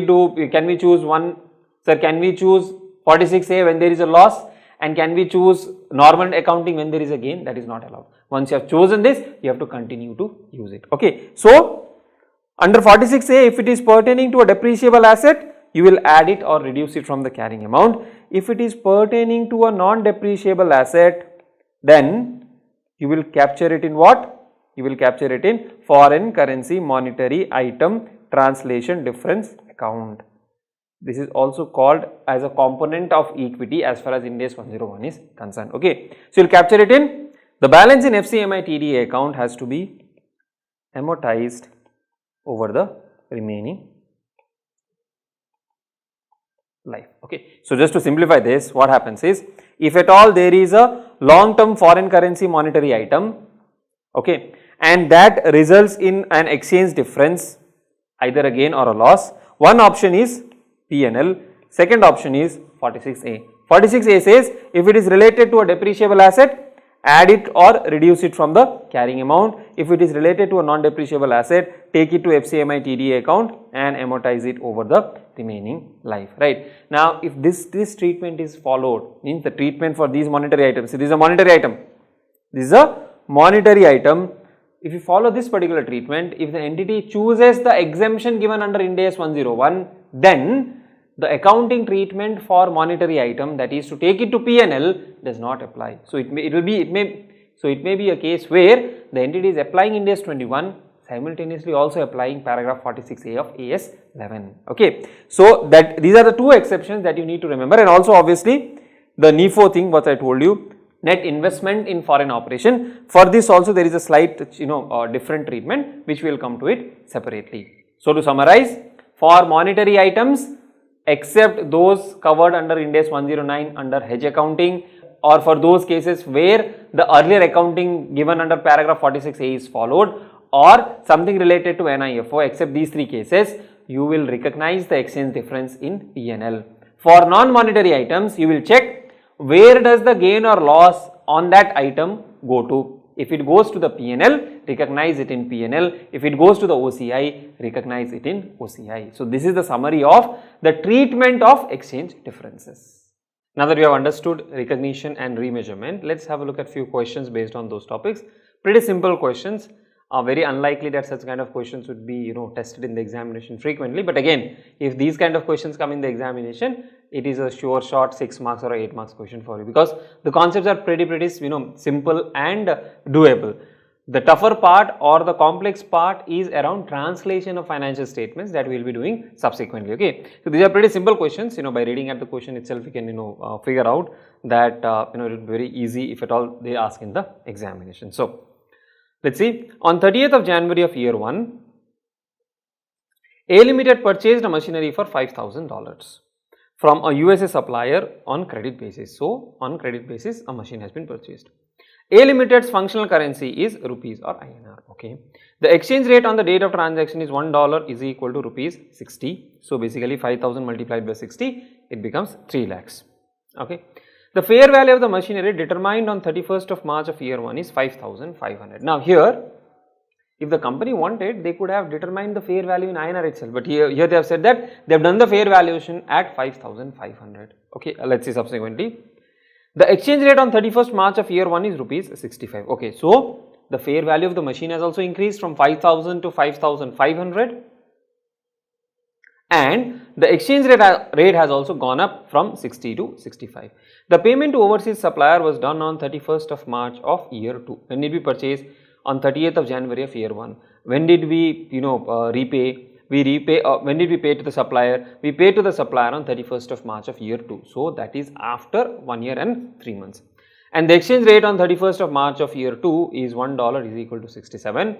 The fair value of the machinery remained unchanged for the year ended on 31st March of year 2.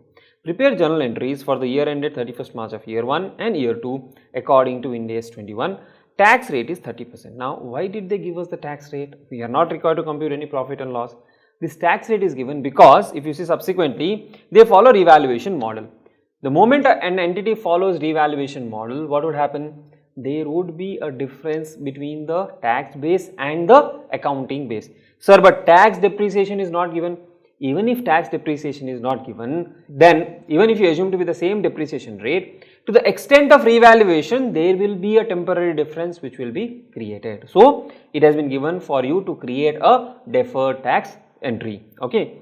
A Limited follows revaluation model in respect of plant and machinery. So because it is a revaluation model, what will you do? You will consider 5,500 as the fair value multiplied by 65. That will be the value which you should be considering. A pretty simple question. They have asked us to pass journal entries for the year ended 31st March of year 1. Now, on 31st March of year 1, what would be the journal entry? 1, obviously the revaluation part. Second, we have not paid the supplier. And because we have not paid the supplier, there would be an exchange difference on remeasurement, and that has to be accounted as per Ind AS 21. Now, as we do the question, you will realize that if you follow a stepwise approach, such kind of questions are just a cakewalk. Okay, so let's get on to the solution. So, 30th January of year 1, cost of purchase in dollars is given to be 5,000. Exchange rate, the exchange rate is given to be 60. So, in INR terms it will be 5,000 multiplied by 60. So, on the date of transaction, that is on 30th of Jan of year 1, your entry will be machinery account or property plant and equipment account debit by how much? 3 lakhs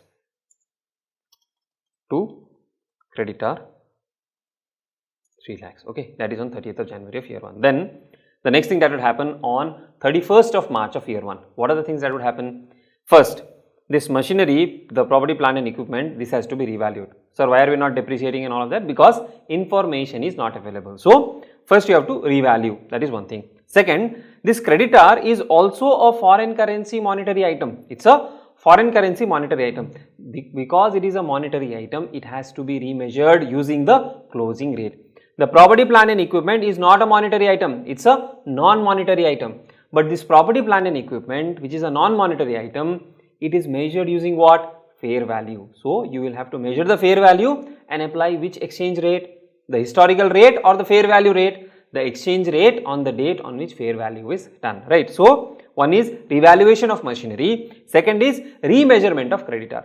Now, when we remeasure this creditor, which is a monetary item, what will we do with the exchange difference? Will we take it to the P&L or will we apply paragraph 46A of AS 11? Generally friends, if the question is asking as per Ind AS 21 and if no information has been given, you assume that the company is not opting for its earlier accounting policy under AS 11. Okay, please note, the AS 11 principles can be applied only if it was following those principles. Otherwise, if the company from its initial stage itself is applying Ind AS 21, then there is no question of applying AS 11, right? So, if the company was applying accounting standard 11 paragraph 46A, then that option comes into the picture. Otherwise, that option will not come into the picture. Okay, so on 31st of March of year 1, first what will you do? Revaluation. Now, what is the entry for revaluation? You have to see what is the amount of revaluation. So, revaluation amount $5,500 and the rate applicable is 65. So, the value will be, INR value will be 357,500. So, this is the revalued amount for PPE. Carrying amount is 3 lakhs. So, revaluation which will be credited to OCI will be 357,500 minus 3 lakhs. Now, this revaluation surplus of 57,500 will increase the carrying amount of the asset in the books.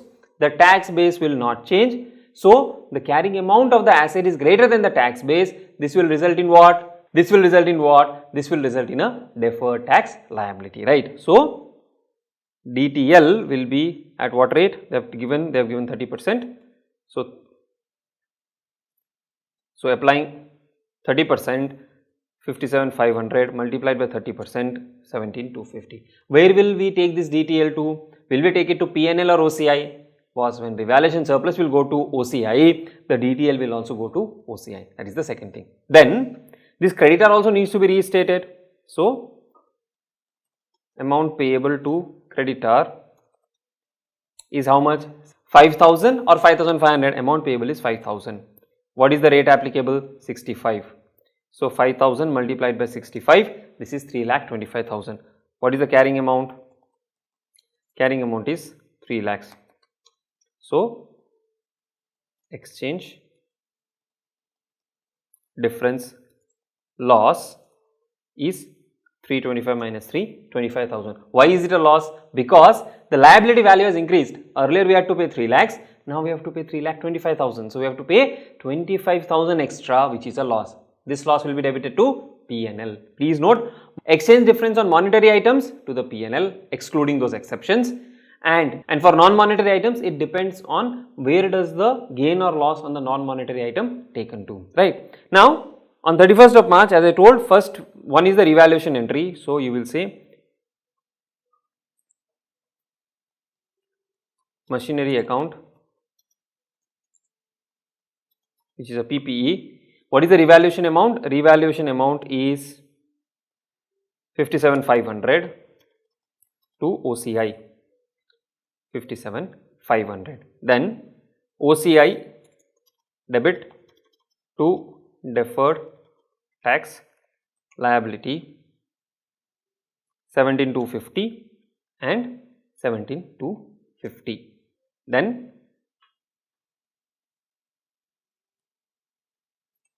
exchange difference loss debit 25,000 to the creditor balance has increased. So to creditors 25,000. Sir, such simple entries? Yes, simple entries. That's why I don't expect such kind of questions to appear in the examination frequently. Once in a while, it can be a bonus question, right? So this is as far as accounting as on 31st of March of year 1 is concerned. Okay. Then moving on, what happens on 31st of March of year 2? Fair value in dollar terms remains the same. That is 5,500, and which has to be exchanged, which has to be converted at 67, and you have to settle the transaction with the creditor, and the creditor is settled at again 67. So for these two we need to pass the entries. One more thing, friends, I have prepared a table here so that it is easy for us to understand and follow, because this is the first question. As far as the exams are concerned, you can directly take it here itself. You can say the difference between the rate and the amount applied, whatever is the difference, you can directly write. Okay, so we'll do that for 31st March of year 2. For 31st of March of year 2, first there is a revaluation. Revaluation means you can directly pass this journal entry, machinery PPE to OCI. What is the value? Here the value will be difference in exchange rate. Please note the value of the machine has gone up. So 67 minus 65. Why 65? 65 is the previous rate at which we had measured the machinery, multiplied by 5,500. This is the gain. So 2 multiplied by 5,500, 11,000 here and 11,000 here. The other way to do that is, of course, 67 multiplied by 5,500, compare that with the previous carrying amount and arrive at the surplus. Okay, so this is the revaluation surplus. Then on this deferred tax liability, DTL, OCI debit to DTL, deferred tax liability. Please don't write in short forms, write in full forms only. You still have to write the exams. I have already written. Okay, 11,000 multiplied by 30%, that is 3,300. So 11,000 multiplied by 3,000, 30%, 3,300 is the deferred tax liability. Then on this date itself, there is a settlement of transaction, payment to creditor. Now when we pay to the creditor, you will debit the creditor by how much? The closing balance. What is the balance in the creditor's account? Amount payable to creditor is now 3,25,000. Originally it was at 3 lakhs, now it is at 3,25,000. So 325 debit. How much will be paid to bank? You will have to pay 5,000 multiplied by 67. 5,000 multiplied by 67, you get 3,35,000. So exchange loss debit 335 minus 325, 10,000. The other way to do this is, you can actually first restate the creditor to 335 and make the payment entry. That is also perfectly fine, right? So simple question, nothing complicated, nothing complex. Common sense is that you need to apply to solve these kind of questions in the exam. Okay, even if you had not done Ind AS 21, I think these things you would have been able to do in the exam automatically. Let's move on to the next question. Let's have a look at another question. On 1st of January of 2018, P Limited purchased a machinery for $2 lakhs. Generally with dollars we write millions. Anyways, the functional currency of P Limited is rupees. At that date, the exchange rate was $1 is equal to 68. P Limited is not required to pay for this purchase until 30th of June of 2018. When did we purchase? 1st of January of 2018. When do we need to repay? 30th of June of 2018. What comes in between? Of course, 31st of March of 2018. So you have to remeasure on that day. Rupees strengthened against the dollar. Strengthened, when we say rupees strengthened, then $1 will be equal to lesser number of rupees. Okay, basically dollar becoming cheaper. So in the 3 months following the purchase and by 31st of March 2018, the exchange rate was $1 is 65. So from 68 it has come down to 65. What does this mean? This means that you have to pay to the supplier lesser, right? You have to pay to the supplier a lesser amount.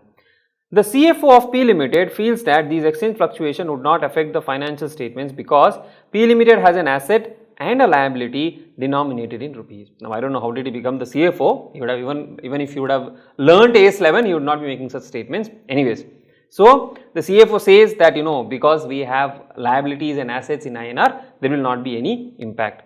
And also both of them were initially at the same amount. He also feels that P Limited depreciate this machine over 4 years, so the future year end amounts won't be the same. So I don't know this thing that machine will be depreciated over 4 years, okay. So the future year end amounts won't be the same. Now how does that matter?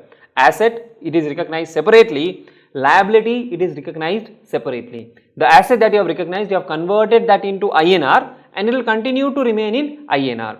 The liability that you have recognized is a monetary item which has to be remeasured at the end of each accounting period. So don't we need to remeasure the machinery? Unless you are following a revaluation model and you are calculating the fair value in dollar terms, there is no need to remeasure the machinery part, right? Examine the impact of the transaction on the financial statements of P Limited for the year ended 31st March of 2018 as per Ind AS. Now, when it is asked to examine the impact of this transaction on the financial statements, we have to see what happens at the time of initial recognition. What is the value at which we will initially recognize? Pretty simple. Then, on 31st of March, what would happen? One, you will have to remeasure the monetary item which is the payable. Second, the property, plant and equipment has to be depreciated, and because we are carrying it at historical cost, you will continue to measure this item using the historical rate. In other words, you will continue to measure that in INR, okay. Even if the exchange rate changes, the value of PPE will not change, right. Then you have to see what will happen to the exchange difference arising out of remeasurement of the payable. Where will you take that, okay. That is the overall impact of these transactions in the financial statements. So let us just quickly note down particulars: USD or dollar, rate INR, okay. Cost of machine, it said 2 lakhs, so 2, 1, 2, 1, 2, 3. Exchange rate was 68. So first thing, the machine will be initially recognized at INR 1 crore 36 lakhs on 1st of Jan of 2018, and a corresponding liability of same amount will be recognized, right. That is when the transaction is entered into. Now on 31st of March, what would happen? First, one thing is depreciation, second thing is remeasurement of liability. So depreciation, how will you depreciate? You will depreciate using the cost model, and it says a useful life of 4 years. So 1 crore 36 lakhs divided by 4 multiplied by Jan, Feb, March, 3 divided by 12. Why? Because only for 3 months. So that comes to 8,50,000. The company would charge a depreciation of rupees 8,50,000. Okay. Sir, any deferred taxation impact? Have we been given the tax rate? We have not been given the tax rate, so no impact. Then carrying amount of payable. How much is payable? 200,000. What is the rate? I think 65. Yeah, it is 65. So 2 lakhs multiplied by 65, the carrying amount is 1 crore 30 lakhs. Now what will happen when the carrying amount comes down from 136 to 130? There is a exchange gain. So what is the exchange gain?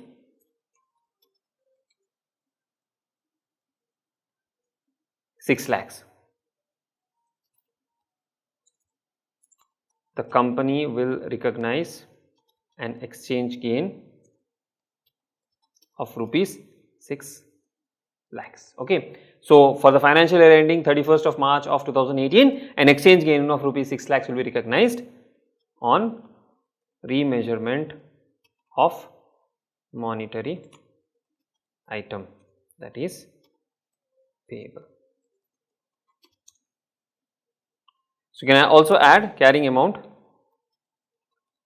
of PPE will be 136 minus 8,50,000, which is 1,27 lakhs 50,000, 1,27 lakhs 50,000, and exchange gain of 6 lakhs will be recognized, right. So, that is the impact on the financial statements of these transactions. You can also add a line saying that the contention of the CFO that both the assets and the liabilities are in INR and they are not required to be remeasured and all of that is not valid. So, if you look at the question says that the CFO feels that this exchange fluctuation would not affect the financial statement because asset and liability are denominated in rupees. So, what you can say is contention of CFO of P Limited is not correct because as per Ind AS 21,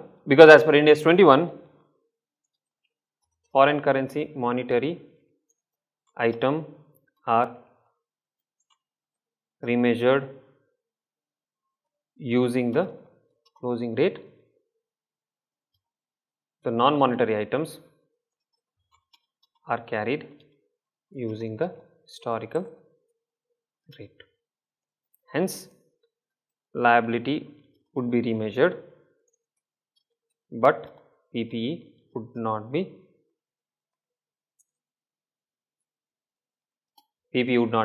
remeasured.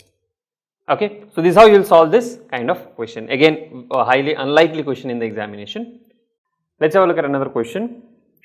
Supplier A Limited enters into a contract with the customer B Limited on 1st of January of 2018 to deliver goods in exchange for a total consideration of USD 50 million. So, USD 50 million is the total consideration and it receives an upfront payment of USD 20 million on this date. Okay. So, there is a contract, the total consideration is 50 million and 20 million has been received in advance.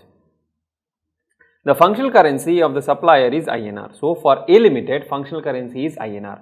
The transaction is happening in USD. So, you have to convert USD into INR. Simple so far. The goods are delivered and revenue is recognized on 31st of March of 2018. Okay. Advance of 20 million is received and the goods are delivered and revenue is recognized on 31st of March. Now, this is a case where as per Ind AS 115, the performance obligation are satisfied at a point of time because it says goods are delivered. So, they have delivered the goods and revenue is recognized on 31st of March of 2018. Now, what will be the value of revenue that should be recognized? That is one important question. Now, we know the total transaction consideration is 50 million. So, we will recognize 50 million. Now, the key question would be which rate should we consider to convert this 50 million USD into the functional currency, that is the INR. Okay. Now, think of it. Should it be 31st March rate? Should it be the 1st of January rate, or should it be partly 1st of January and partly 31st of March? The balance of US 30 million is received on 1st April 2018 in full and final settlement of the purchase consideration. State the date of transaction for advance consideration and recognition of revenue. Also state the amount of revenue in INR to be recognized on the date of recognition. The exchange rates on 1st January and 31st March are 72 and 75 per USD respectively. Okay. Now, we have to break this transaction down. We have to see the event. There are 3 events: 1st of January, 31st of March and 1st of April. We have to see what is the date of transaction for advance consideration and recognition of revenue. As far as advance consideration is concerned, the date of transaction is the date on which the advance consideration is received. It is pretty straightforward, right? So, the date relevant is 1st of January. When you recognize the advance consideration, you will see the USD rate of 72, apply it to $20 million and recognize the transaction, right? That is the first thing, because the exchange rate that is applicable will be the date of transaction, and as per Ind AS 21, the date of transaction is the first date on which the transaction qualifies for recognition as per respective Ind AS. So, if you go to Ind AS 115, you will have to recognize a contract liability here because you have received an amount in advance, right? The consideration is received in advance, so it is a contract liability. When will you recognize the contract liability? You will recognize it on 1st of January. So which rate will you take? You will definitely take the rate on 1st of January. Then coming to revenue recognition, what is the relevant date for recognizing revenue? The date on which the performance obligation has been satisfied, and as per the question it is 31st of March. So on 31st of March you will recognize revenue. Now another important question here is, now when you recognize revenue, will you say 50 million multiplied by 75, or you will split into two parts, 72 for 20 million and 75 for balance 30 million. Now think of it. You received advance on 1st of January, that is the value that you have already received. There is nothing out of this which has to be refunded. Though you are carrying it as a contract liability, it is a liability to provide goods in the future. So for the advance that you have already received, the exchange rate, that is 72, will be relevant for recognizing revenue. That is the first thing, because you have already received that amount. Just because I am recognizing revenue in the future does not mean that the entire USD value has to be converted using 31st March rate. Okay, see, the impact on the P&L will not change whether you recognize everything at 75 or everything, or partly at 72 and partly at 75. Impact on P&L will not be different, because if you recognize everything at 75, then because you have received at 72, you will also be recognizing a corresponding loss. But because this first transaction was already recognized on 1st of January, the amount that you have already received is clearly determined, and only for the balance amount, only for the balance 30 million, you have not yet received the amount. So what you need to do is, as you recognize revenue, for the 20 million advance received, 72 will be the conversion rate, and for the balance 30 million, 75 will be the conversion rate, which is the rate on the date on which we have recognized revenue. So coming to the solution,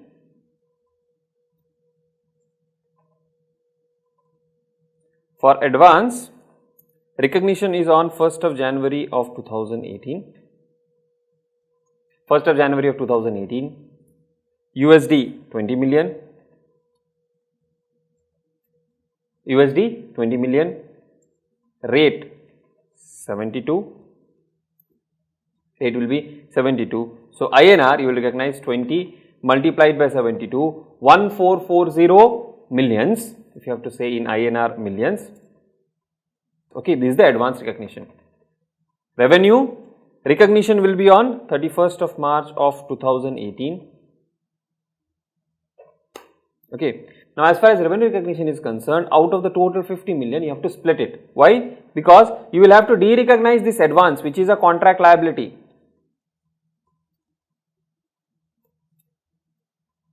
You will have to de-recognize the contract liability and recognize revenue. So here first is de-recognition of contract liability and recognition of revenue, that is for 20 million at 72, 1440. Okay, then second is recognition of balance 30 million revenue, that will be 30 and rate is 75, the value will be 2250. The total revenue that will be recognized is 3690. So just if you want to understand the entries, first entry will be debit contract liability by 1440, credit revenue 1440, and second entry will be debit account receivable by 2250, credit revenue 2250. Okay, now as I told you earlier, if you converted entire 50 at 75, then you would be recognizing exchange loss because you have received lesser value, and net impact on the P&L will be the same. But this is a better approach to recognize the revenue, because you have already received this 1440, which is a contract liability, and when you recognize revenue, you knock off the contract liability and recognize the revenue, right? Some of you may get a doubt, sir, do we need to restate this contract liability because it is denominated in, because it is a foreign exchange transaction? Please remember, this is a non-monetary item. It is not a monetary item, because you are not paying back 20 million to somebody. You are providing services in return, right? So the liability does not have any fixed amount which has to be repaid. So it is a non-monetary liability, right? So you will recognize revenue of 1440 and 2250. Sir, what will happen on 1st of April? Say for example, the exchange rate from 75 came down to 74 for whatever reason. So for the difference of 1 rupee per dollar, you will recognize of foreign exchange loss. Okay. So this account receivable, because it is on 31st March, there is no need to restate. At the time of settlement, you will have to recognize the exchange difference as a gain or a loss in the P&L. Let's have a look at another question, a pretty interesting one, and these are the things that you would be getting in your day-to-day life. Okay. So these are the transactions that would keep on happening, and you have to see how to account for the transaction and how to measure the exchange differences. On 1st of April of year 1, Makers Limited raised a long-term loan from foreign investors. The investors subscribed for 6 million foreign currency loan notes at par. So, what is the amount of loan? 6 million or 60 lakhs in foreign currency, assume USD or something. Okay. It incurred incremental issue cost of foreign currency 2 lakhs. Means what? You have raised 60 lakhs of loan, you have incurred cost of 2 lakhs. So, what is the net received? What is the net amount which is received? 58 lakhs. Okay. Interest of foreign currency 6 lakhs is payable annually on 31st of March starting from 31st of March of year 2. So, every year you will pay interest of 6 lakhs foreign currency units at the end of the financial year. The loan is repayable on 31st of March of year 7 at a premium, and the effective annual interest rate implicit in the loan is 12%. Now, to step back from the question and explain you a concept that we will be learning as a part of financial instruments, there is a concept called amortized cost. Now friends, if you see here, though we have taken a loan of 60 lakhs, we have actually got only 58 lakhs, and in the future we have to repay it at a premium, and periodically we have to make interest payments. Okay. So what the standards require us to do is to find out what is the effective interest cost. See, actually if you see, 6 lakhs on 60 lakhs translates into 10% per annum, but we got lesser amount, so our interest rate will be higher, and also we have to repay it at a premium, then also our interest rate will be higher. So considering the entire inflow of transaction, cash inflow, that is 58 lakhs, cash outflow every year, which is 6 lakhs, and maturity repayment, we have to calculate something called as effective interest cost. This is nothing but your yield to maturity, what you can consider. Okay. So what is the effective interest cost or the IRR of the loan transaction? That is what we need to calculate, and here it is given to be 12%. So considering 12%, we have to do the accounting. The appropriate measurement basis for this loan is amortized cost, and the exchange rates are on 1st of April 2.5, on 31st of March 2.75. So we have taken the loan on 1st of April, that is of year 1. Okay. Average rate for the year is rupees 2.42. So average exchange rate is 2.42. Surprisingly, opening rates are also higher, closing rate is also higher, average rate is lower. Maybe the currency had gone down and then again it had picked up. The functional currency of the group is Indian rupee. Okay. What would be the appropriate accounting treatment for the loan in the books for the year 1-2? Calculate the initial measurement amount, finance cost, closing balance, and exchange gain or loss. A pretty simple question. Just you have to follow logically the steps that are involved. See, if it was an INR loan, what would you have done? You would have taken opening balance, add interest, less payment, then closing balance, right? Same thing we have to do in foreign currency terms. So let's get into that. So what we need to see is what is the initial recognition amount. Okay. So I'll just add a line here. In foreign currency, exchange rate, and in INR. What is the initial recognition?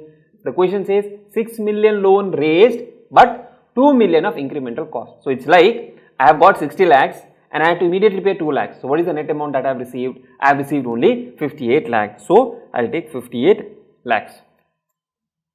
Okay, which is 5.8 million. What is the exchange rate? Now please remember, any foreign currency transaction will have to be recorded in the functional currency using the exchange rate on the transaction date. So what is the exchange rate on the transaction date? See, the transaction date is 1st of April, exchange rate is 2.5, so we will say 2.5. If you want, I can just put the date here also. 1st of April of year 1. Okay. So what is the equivalent in INR? 58 multiplied by 2.5, it comes to 1 crore 45 lakhs. This is the loan balance. So what is the entry? Bank account debit to foreign currency loan 1 crore 45 lakhs. Okay. Then interest at how much? At 12%. because that is the effective rate of interest. Sir, we are paying only 6 lakhs, that is the outflow. Interest recognized can be different from the outflow that actually happens, right? So, which is 58 lakhs multiplied by 12%, which comes to 6,96,000, right? So, this is the interest cost, this is not the interest payout, this is the interest cost. So, interest is 6,96,000. Now, this interest has accrued throughout the period. So, at what rate should we convert this in the financial statements? When we recognize this interest cost, do we take the opening rate or do we take the closing rate? Friends, because this has accrued throughout the period, it is better to take the average rate because that is what represents the actual interest cost. So, what is the average rate? The question mentions that the average rate is 2.42. So, you have to consider 2.42 as the exchange rate. In INR, it comes to 16,84,320. On 31st of March of year 2, you will recognize this expense. Interest expense debit to the loan account or to interest payable account. Okay. Then, how much is the payment?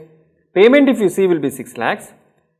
That is what is paid, okay, in foreign currency. But what is the exchange rate for this payment entry? You have to check what is the date of transaction. Date of transaction is 31st March of year 2. And because it is 31st March of year 2, on that date we are making the payment. What is the relevant rate? The rate existing on 31st March of year 2, and that is given to be 2.75.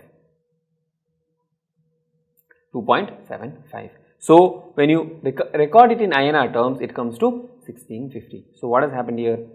Loan of 1 crore 45 lakhs, interest expense is 1684, payment is 1650. Then, what is the closing balance? Closing balance is opening balance plus interest minus payment, that is 5896 lakhs. 58.96 lakhs or 58 lakhs 96,000. Now, this closing balance is in foreign currency. Now, you have to think and tell me whether it is a monetary item or a non-monetary item. This foreign currency loan, whether it is a monetary item or a non-monetary item. Think of it and decide whether it is monetary or non-monetary. Then the next thing that you have to decide is, if it is a monetary item, what do we do at the year end? Now, here this particular loan is a foreign currency loan. The amount that is to be paid is determined in foreign currency terms. So, it is a monetary liability. If it is a monetary liability, just recollect that we have to restate this amount on the closing date or at the end of the reporting period, considering the closing exchange rate. So, this has to be restated. How will you restate this? Using the closing rate. What is the closing rate? 2.75. So, what should be the closing balance? Closing balance after restatement will be 5896 multiplied by 2.75, you get 1 crore 62 lakhs 14,000. But what is the actual closing balance in the books? 1 crore 45 plus interest minus payment. Actual closing balance is only 1 crore 45 lakhs 34,320. Okay, so this has to be restated. So, what is the difference? Difference is 16 lakhs 79,680. Now, friends, this exchange difference, because our liability has increased, will be a loss. See, whenever an asset balance increases, it is a gain. Whenever liability reduces, it is a gain. Here liability has increased. So, this is an exchange loss. So, from this discussion, what can we understand? That the loan will be initially recognized at 1 crore 45 lakhs. The interest expense for the year in foreign currency is 696, which will be equal to 1684,320 in INR. The payment will be recognized using the exchange rate prevailing on the date of payment, that is 1650. The closing balance in the books before restatement is 1 crore 45 34,320.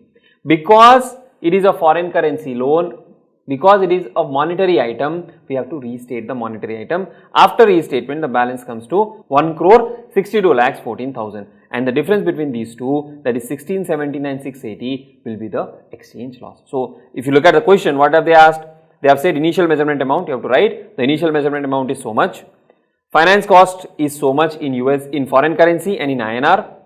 Closing balance in foreign currency is so much, in INR is so much. After restatement, this is the value, and exchange loss is here 1679,680.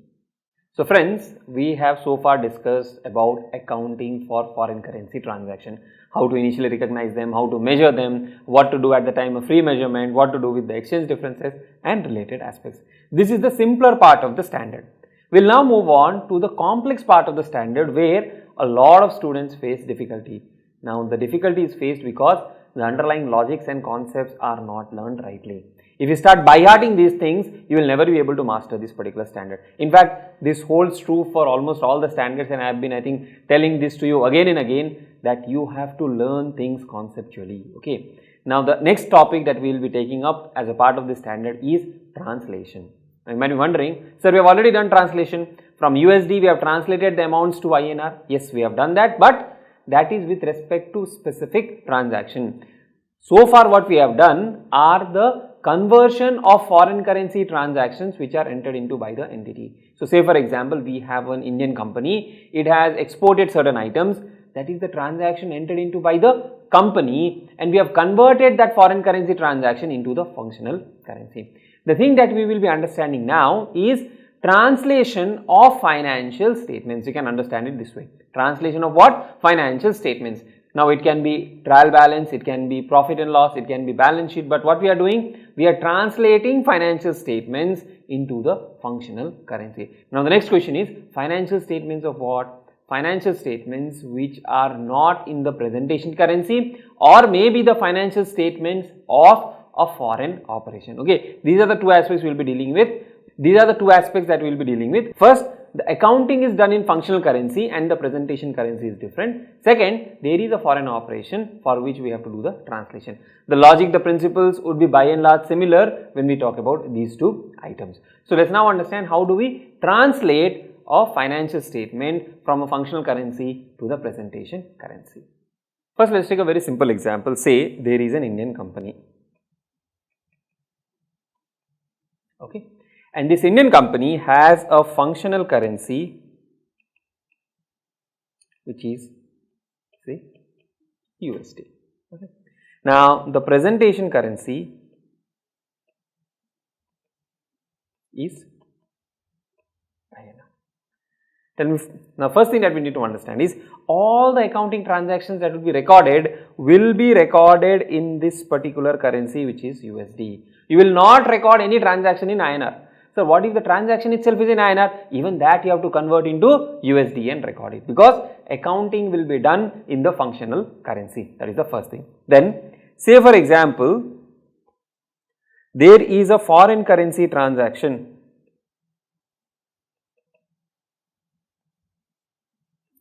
and this transaction is in GBP. So the entity is entering into a foreign currency transaction which is in GBP, functional currency is USD, presentation currency is INR. Now, so far what we have understood or what we have discussed is converting this foreign currency into the functional currency. So, say for example, the company has sold GBP 1000 worth of goods, and now say for example the exchange rate is 1 GBP is equal to 1.5 USD. Okay. Now when 1 GBP is equal to 1.5 USD, what will happen? This 1000 of GBP will be recorded as sales as 1500 USD. So you will pass the sales entry at 1500 USD. But then will you prepare the financial statement saying that the revenue is 1500 USD? It cannot be done. You have to present the financial statements in INR.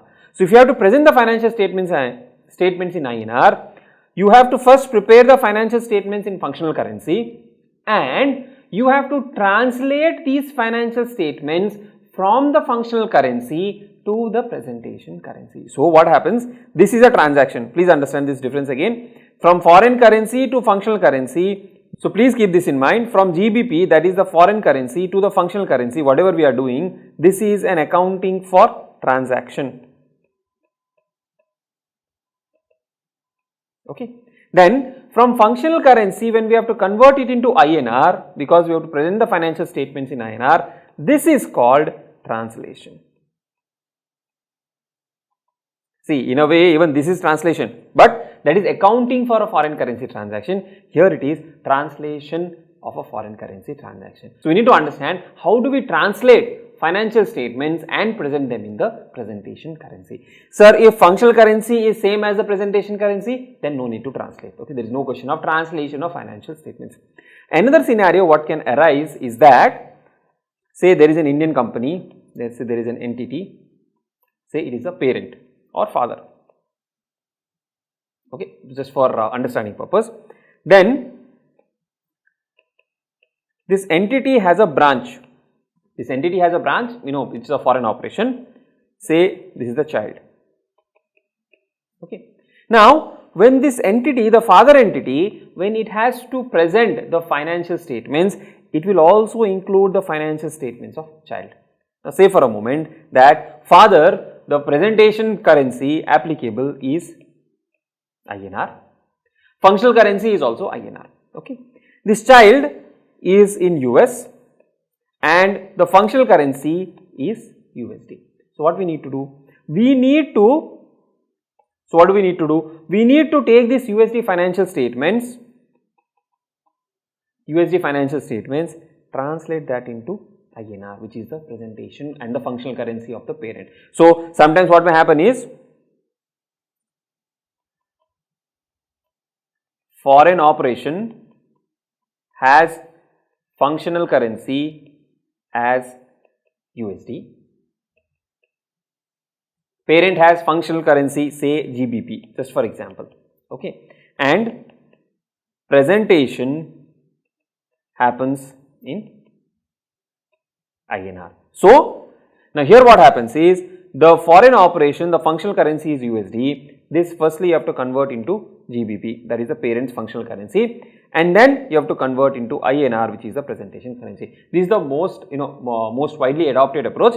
Some of them may say that directly USD to INR, but this is a more proper approach, that is a step-by-step approach, from the foreign operations to GBP, from the functional currency of the branch to the functional currency of the parent, and from that to the presentation currency of the parent. Okay. Now, don't get confused between what we learned earlier when we accounted for foreign currency transaction. We accounted for transaction at the exchange rate, prevalent on the date of the transaction. Then we understood that, for monetary items you have to do a subsequent measurement using the closing rate.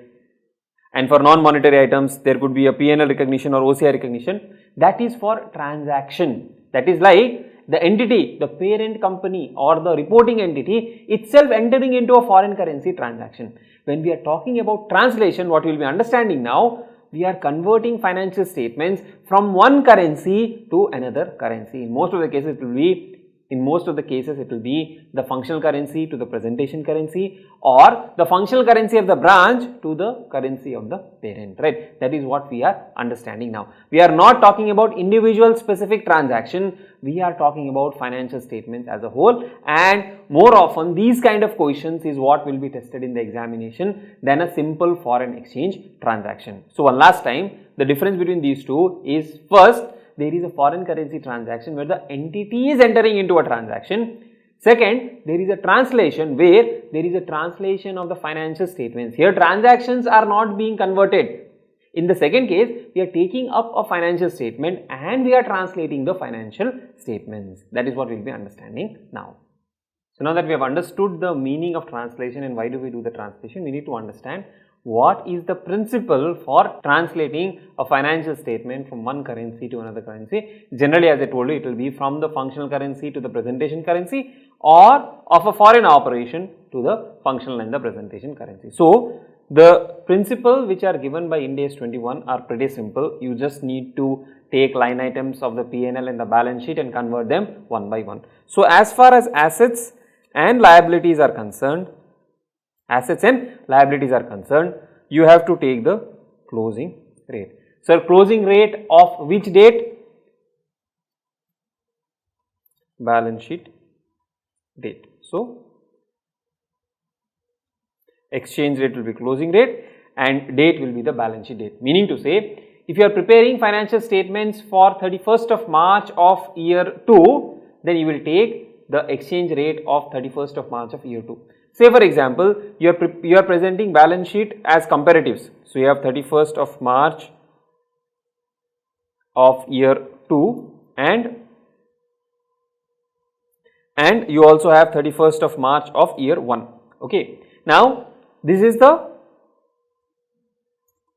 balance sheet as on 31st of March of year 2. Okay. Now, here it is clear, assets and liability will be closing rate. Here which rate will you apply? Here also you will apply the closing rate. But which closing rate? The closing rate as on 31st of March of year 1. You will apply the closing rate as on 31st of March of year 1 and not 31st of March of year 2. So, comparatives will be presented using the closing rate on that particular date. So, you will take closing rate of this date. So, we will take the closing rate of 31st March of year 2 for the current balance sheet and 31st March of year 1 for the comparative balance sheet. This is if the currency is not a currency of hyperinflationary economy. What is that? We will come to it separately because it is not really important from your exam point of view, because anyways Ind AS 29 is not applicable. So, we will just understand what is the meaning of hyperinflationary economy and what do you do in that case. But generally, this is the principle that you follow. So, for assets and liabilities, closing rate which is on the date of the balance sheet date. Then, for profit and loss items, you will take the exchange rate on the date of transaction.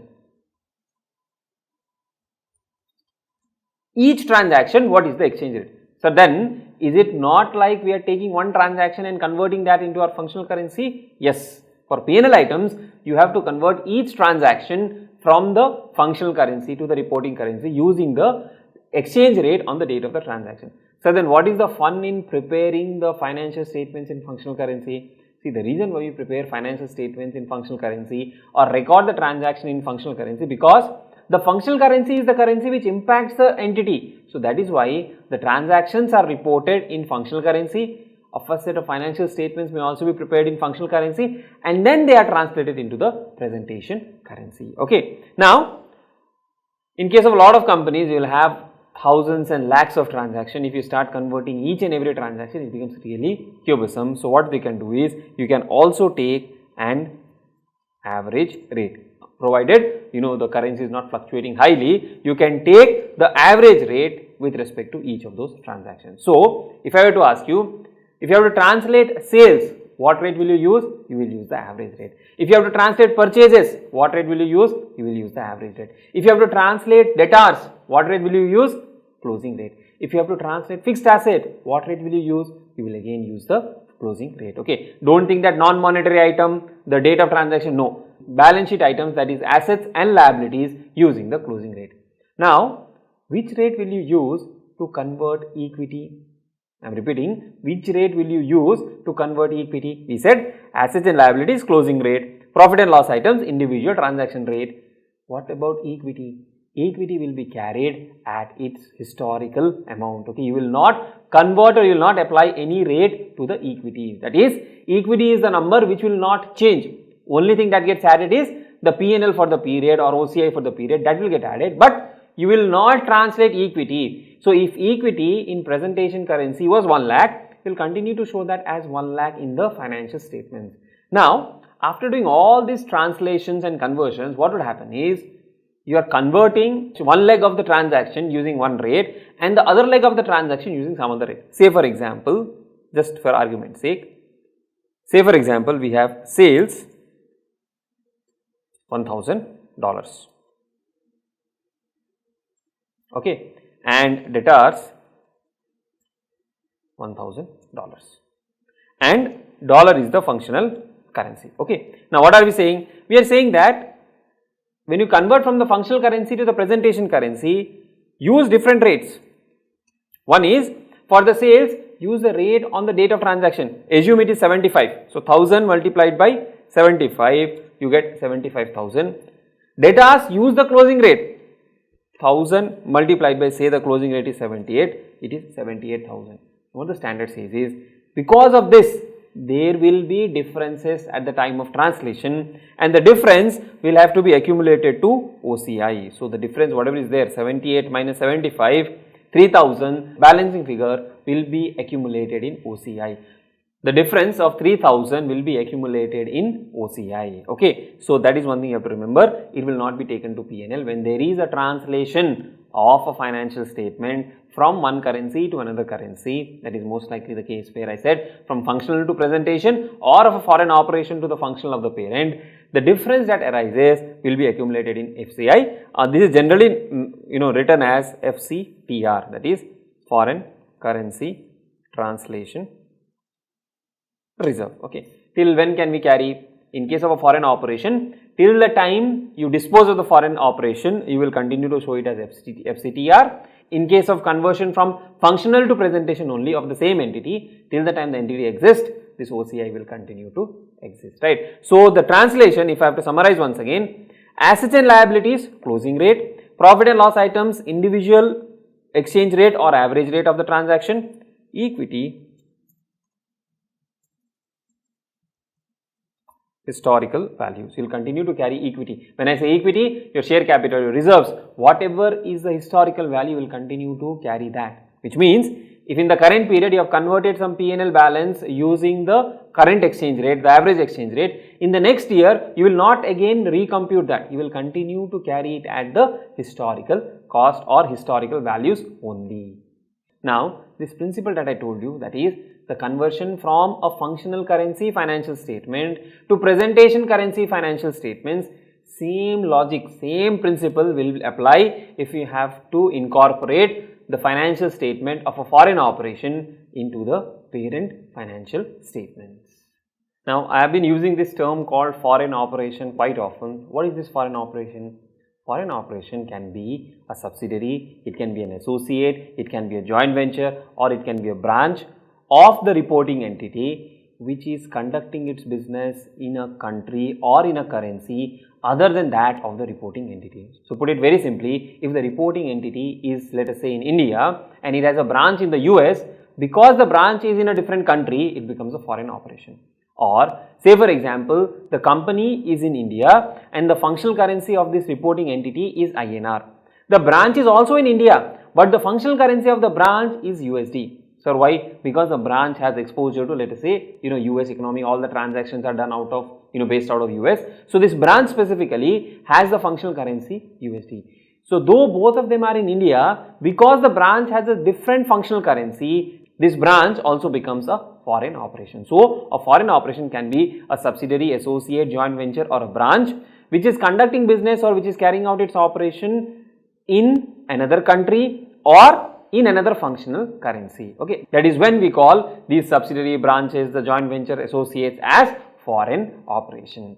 Now we'll have a look at a question and see how do we translate a financial statement from some another currency to the reporting entity's currency.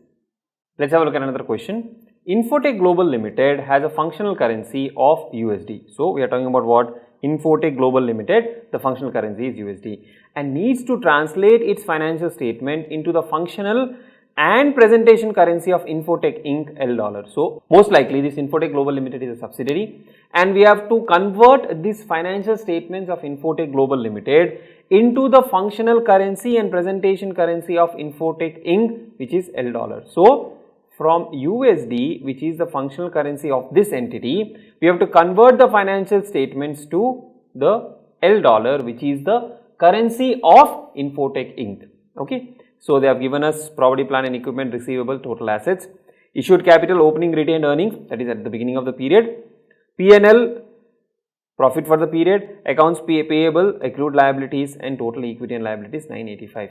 And if you see here carefully, for issued capital, they already have given us local currency values, that is the currency of what? This Infotech Inc. or the currency to which we have to convert it. So $, so issued capital is already converted and given to us, and the opening retained earnings is also given to us as 15,274. Opening retained earnings will not convert again.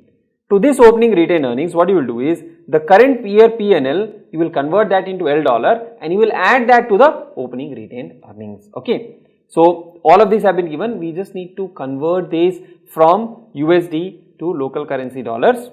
And what have they said? They have said that translate the above balances of Infotech Global Limited into $, ready for consolidation by Infotech Inc. So you will convert this from USD to $, and Infotech Inc. would already have a financial statement of its own in $, and then you will simply consolidate that. Otherwise, you cannot add up USD values and the parent company's values, right? That is what you have to do. And they have told that share capital and opening retained earnings are pre-populated. Even if they don't say, you can assume it.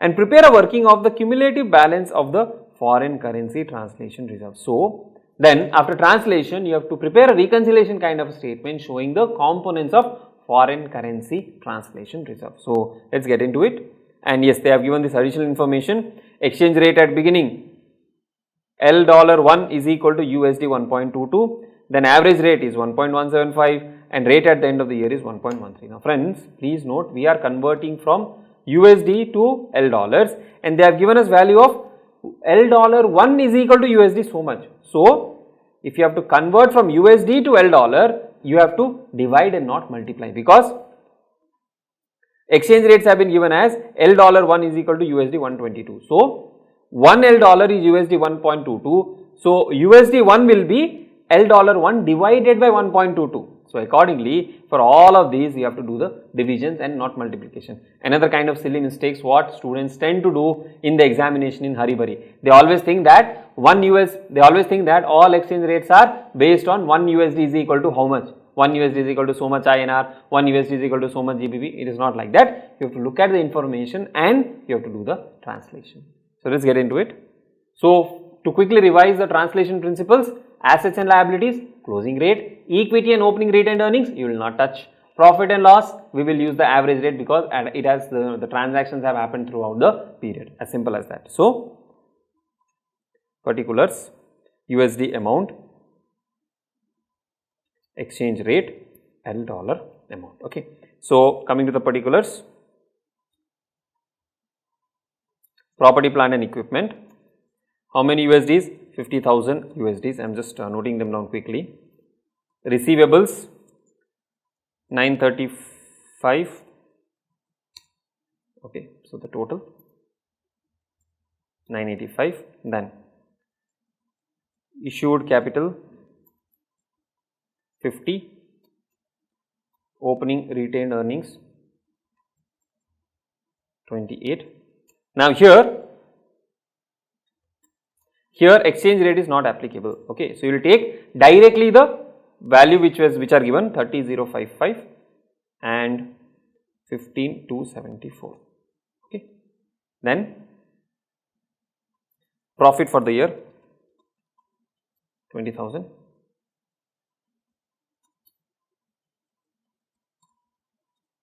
Profit for the year 20,000 and accounts payable AP 840. And accrued liabilities 47,000.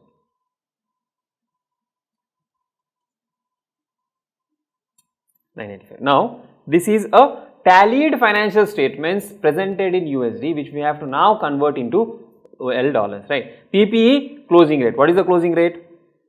The closing rate that is the rate at the end of the year is 1.13. Please note we have to divide and not multiply, okay, because exchange rate is not given as $1 is equal to 1.13 L dollars, it is given as 1 L dollar is equal to 1.13 USD. So, you can do this and you can divide it by 50,000 divided by 1.13, 44248. So, here you can say USD divided by exchange rate, okay, 44247.79. Receivables again closing balance 827,433. Whether it is monetary, non-monetary, whatever it is, you have to take the closing balance. Then profit for the year, you will not take the closing balance, you will take the average rate. What is the average rate? 1.175. So that will become 17,021. Accounts payable, again the closing rate 1.13 and accrued liabilities also 1.13.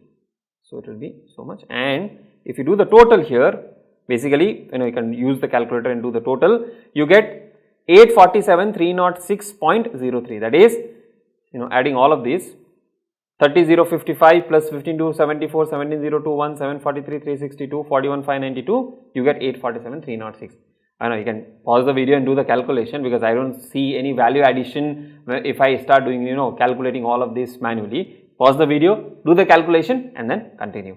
Okay. And here, you see that the total is 871,681, that is 44,247 and 827,433. Now, the biggest problem arises, that is the balance sheet is not tallying, and that is one of the largest problem what students face even in normal times. Here we are converting and the balance sheet is not tallying. Why is it not tallying? See, One important component here, profit for the year, we have translated using 1.175, that is the average rate. Rest all things we have translated using the closing rate. That is one problem. Second, we have carried everything at historical cost. So because of these, there is a difference in the balance sheet, and whatever is the difference, the balancing figure will be shown as a component in other comprehensive income as a foreign currency translation reserve.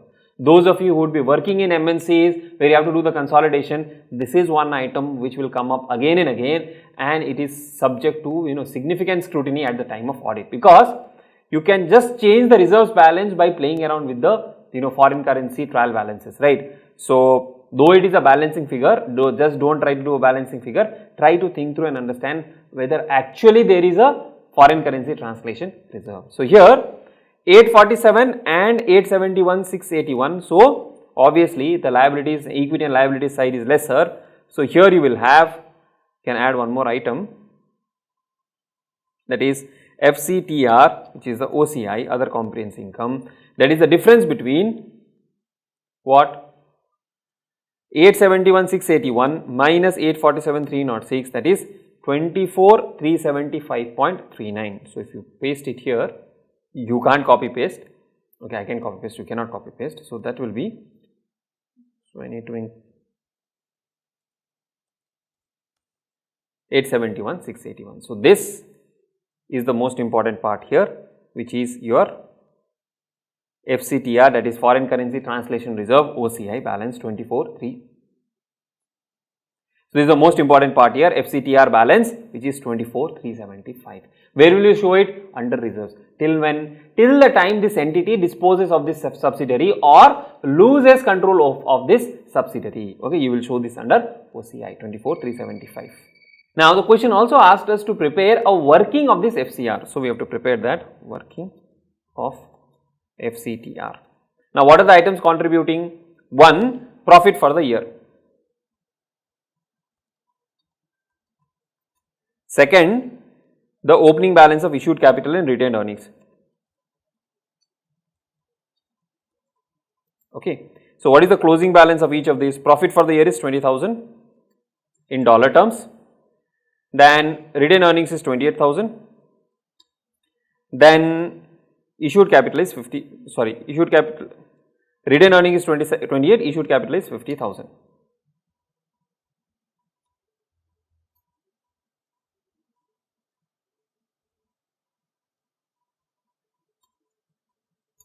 Okay. Now this, if we apply closing rate, what happens? Closing rate is 1.13. Okay. What will be the value? If we apply closing rate, the value will be 20,000 divided by 1.13, which is 17,699. Here it will be 44,247 and here it will be 24,778. Okay. Actual. Then this is the L dollar using closing rate. Then what is the amount presented? Amount presented is, for the profit, amount is 17,021. For issued capital, the amount is 30,055, and for this the amount is 15,274. So these are the three items which are presented. So what is the difference? 17,699, which should have been presented using the closing rate, you have presented as 17,021, which is 677 difference. Here the difference is 14,192 and here the difference is 9,504. So if you sum this up, the difference comes to 24,375.39, which is the difference which is presented here. Okay. So if you see, the difference arises because you are converting some rates at a different rate, 1.1750. Here the rate is not applied, you have taken the historical amount instead of presenting everything at 1.13. So this is the breakup of your difference. Okay, that is what you need to prepare as a working.